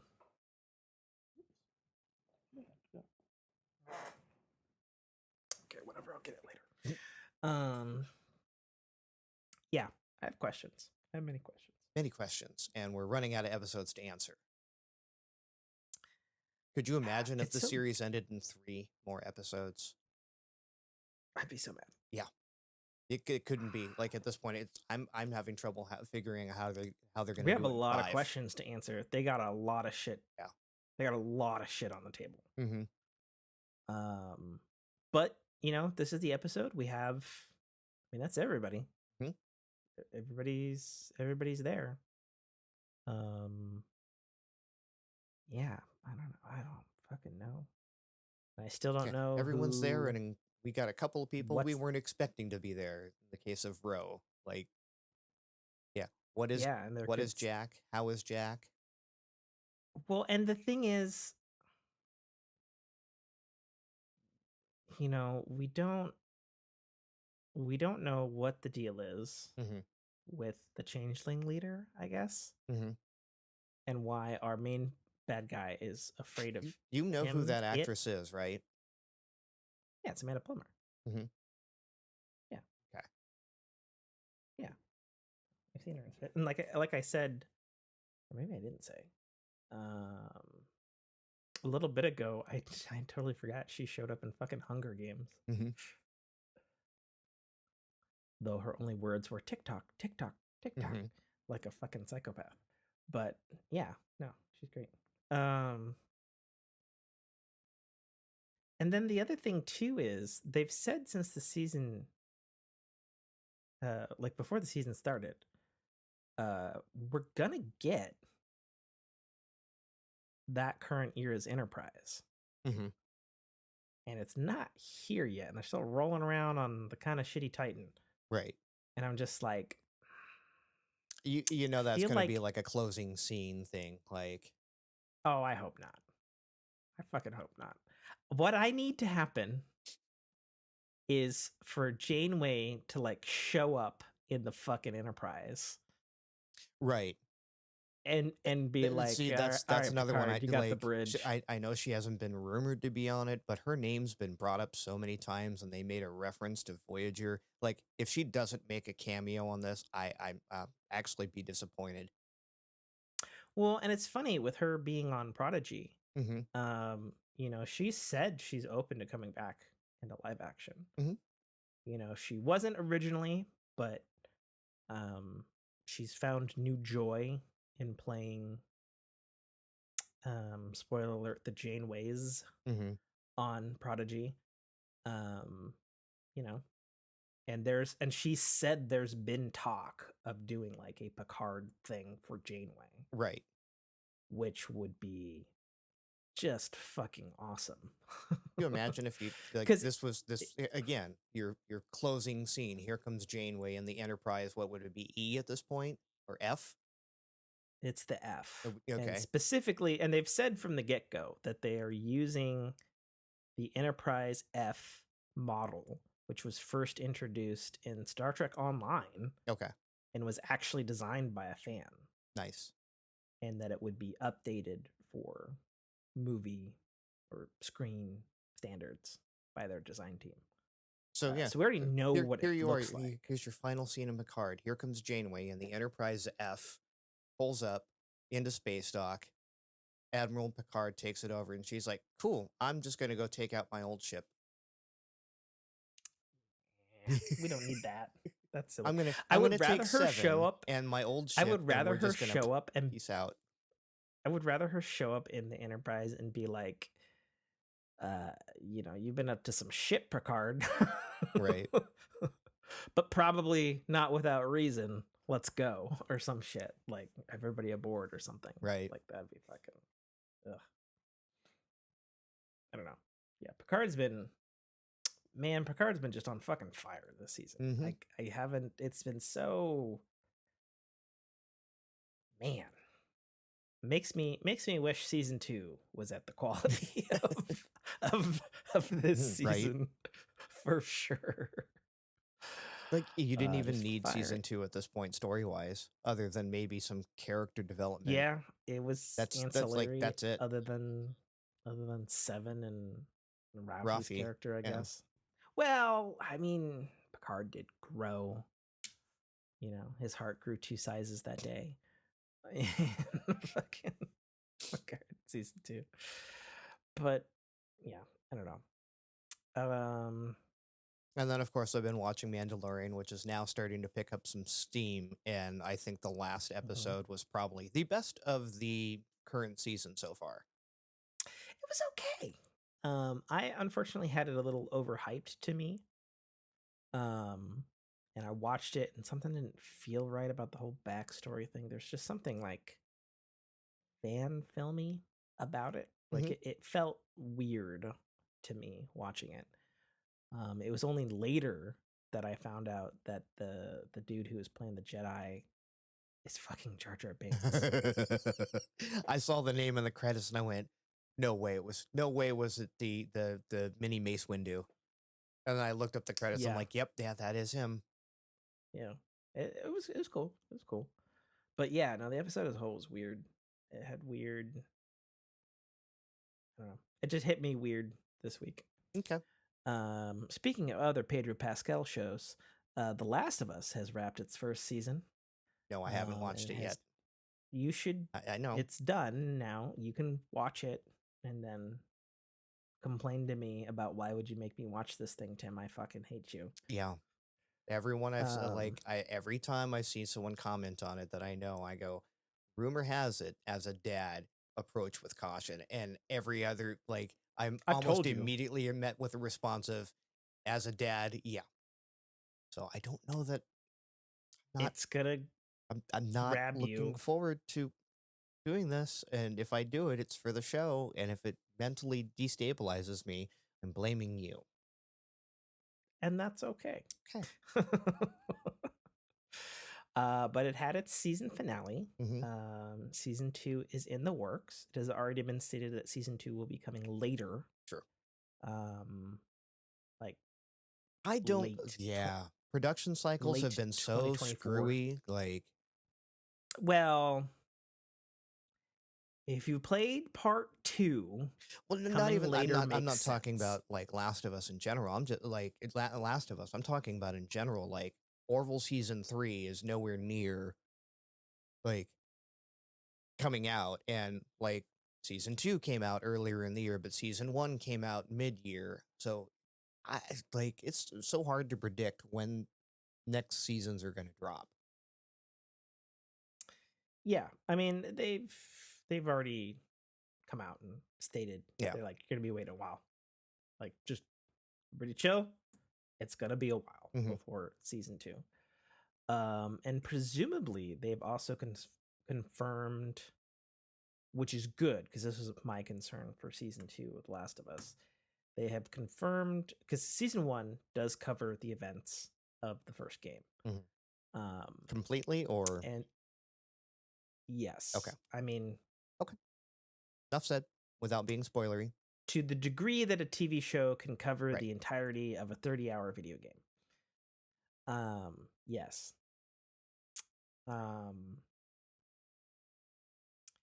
But when rumors were saying that it was super popular and it was for sure going to get a season 2, which it is, and people were talking about like, well, but The Last of Us Part 2 as a video game is really long. Like it's way longer than the first game. In fact, the game itself is so long, even though it's amazing, most people feel it overstayed its welcome. It was so long. And they're like, there's like no fucking way you can cover that in one season. Turns out they agree, and they have said that Season 2, Season 3 will be Part 2. Season 2 and 3 will cover the events of Part 2.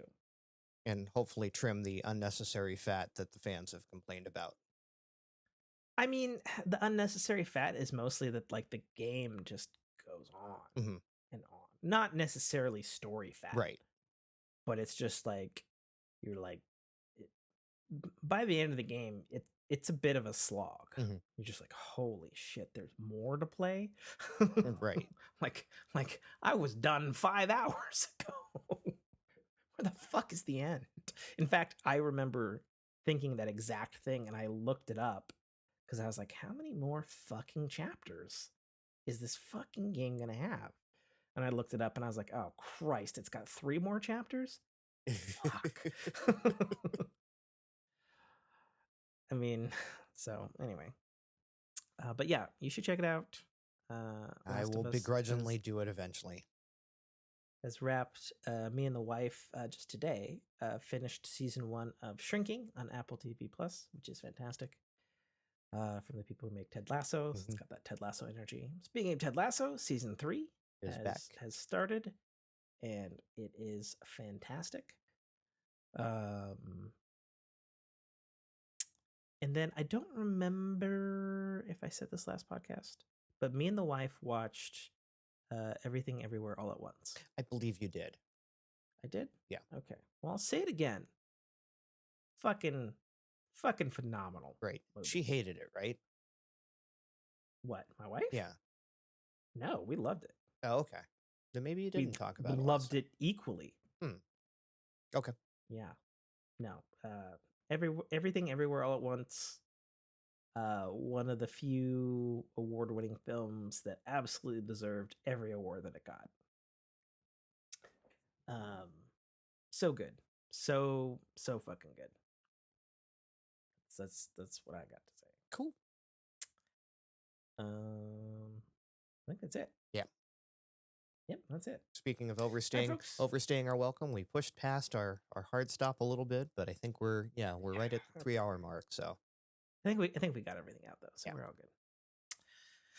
Alrighty, Fork fam. Tune in 2 weeks' time when we presumably have another episode, and Nate presumably has not gotten up the cojones to watch the father-daughter show called The Last of Us. Well, if you're in the Discord, you'll know the second that I do, because I'll probably be all over someone's butt in there. Yeah, you'll be all over my butt. For sure. Yeah. For sure. All right, this is Tim K. Trotter signing off. Get forked, fam. We're out. So delayed. So delayed. I like watching you stare at the camera in Yeah, but then I it's a bad and we're out. Thank you for listening to a Dynamicworks production podcast. You can find our podcast at www.dynamicworksproductions.com.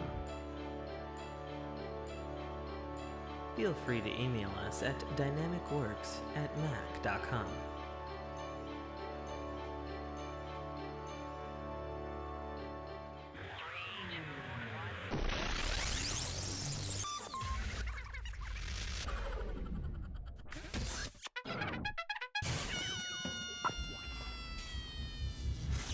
Armado, the voice of Guybrush Threepwood, and you're listening to a Dynamicworks production podcast.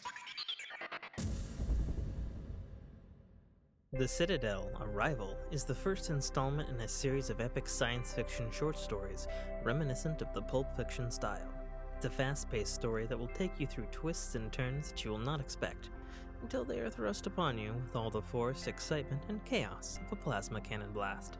The story follows Katarl, a nobody cog in the working wheels of a futuristic society run completely by Megacorp, a corporation that carefully runs and manages the lives of the people living under its sphere of power.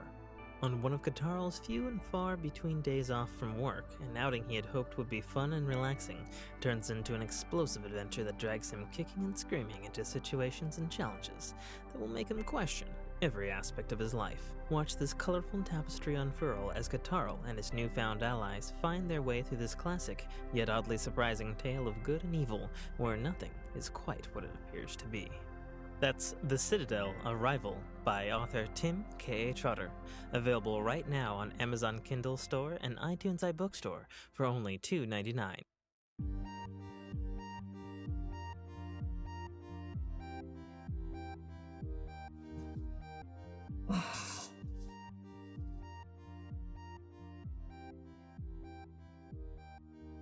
Good evening. Your gain's a little high. Holy shit. Oh, that and I was probably right on top of the mic, too. Good evening. I mean, that sounded clear, but the first one was Okay. frightening. I only You're brought gonna it hear down in the just outtakes. I only brought it down a tick. Okay.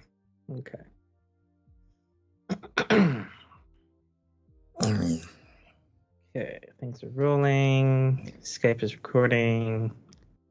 Leo Hijack is recording. Flux Discord- capacitor is flexing. Yeah, I know I say that that's every good. week. You do say that every week. Well, I don't know. Maybe not every week. Not every week, but I'm pretty You consistent say with it. Yeah.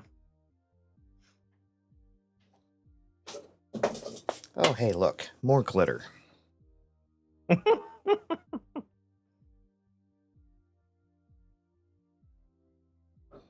Fair enough. All right. As we call that around here, craft herpes. You.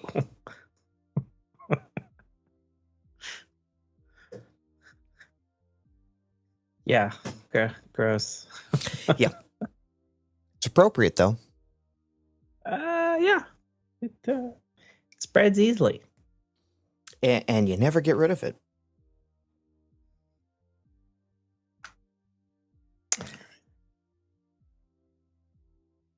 I don't think I have to plug this in.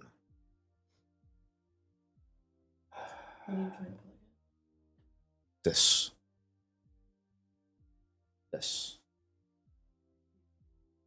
Yes. Will it charge off to my computer? Yes. Why am I hearing? I'm hearing an increase in the background noise. I can hear your wife super clearly. Do you have auto gain? It shouldn't. Might want to check that.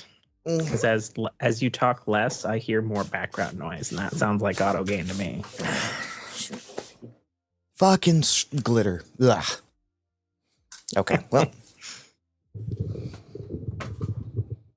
Good. He's good. I think. No, it's not charging.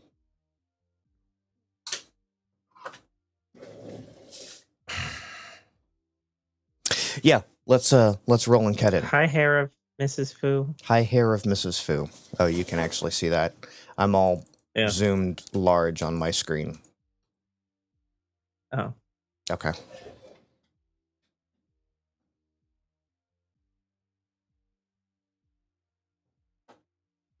Charging only 6 hours and 18 minutes until full. What on earth are you charging that takes that long to charge? My cell phone off of a standard USB port. Oh. Yeah. So what would that be? A 2.5, 5 watt? I don't even know if it's Probably 2.5 watt. Or, yeah. Sorry, amp.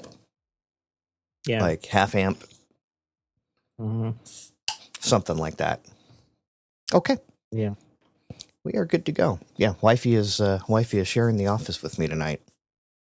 Okay. So Fair enough. lighting's going to be weird. So no stream for tonight. Fine, we're not streaming. That's fine. Yeah. I'm gonna leave you. All right. Ready? Yep. In 3, 2, 1. Cut Cut in. in.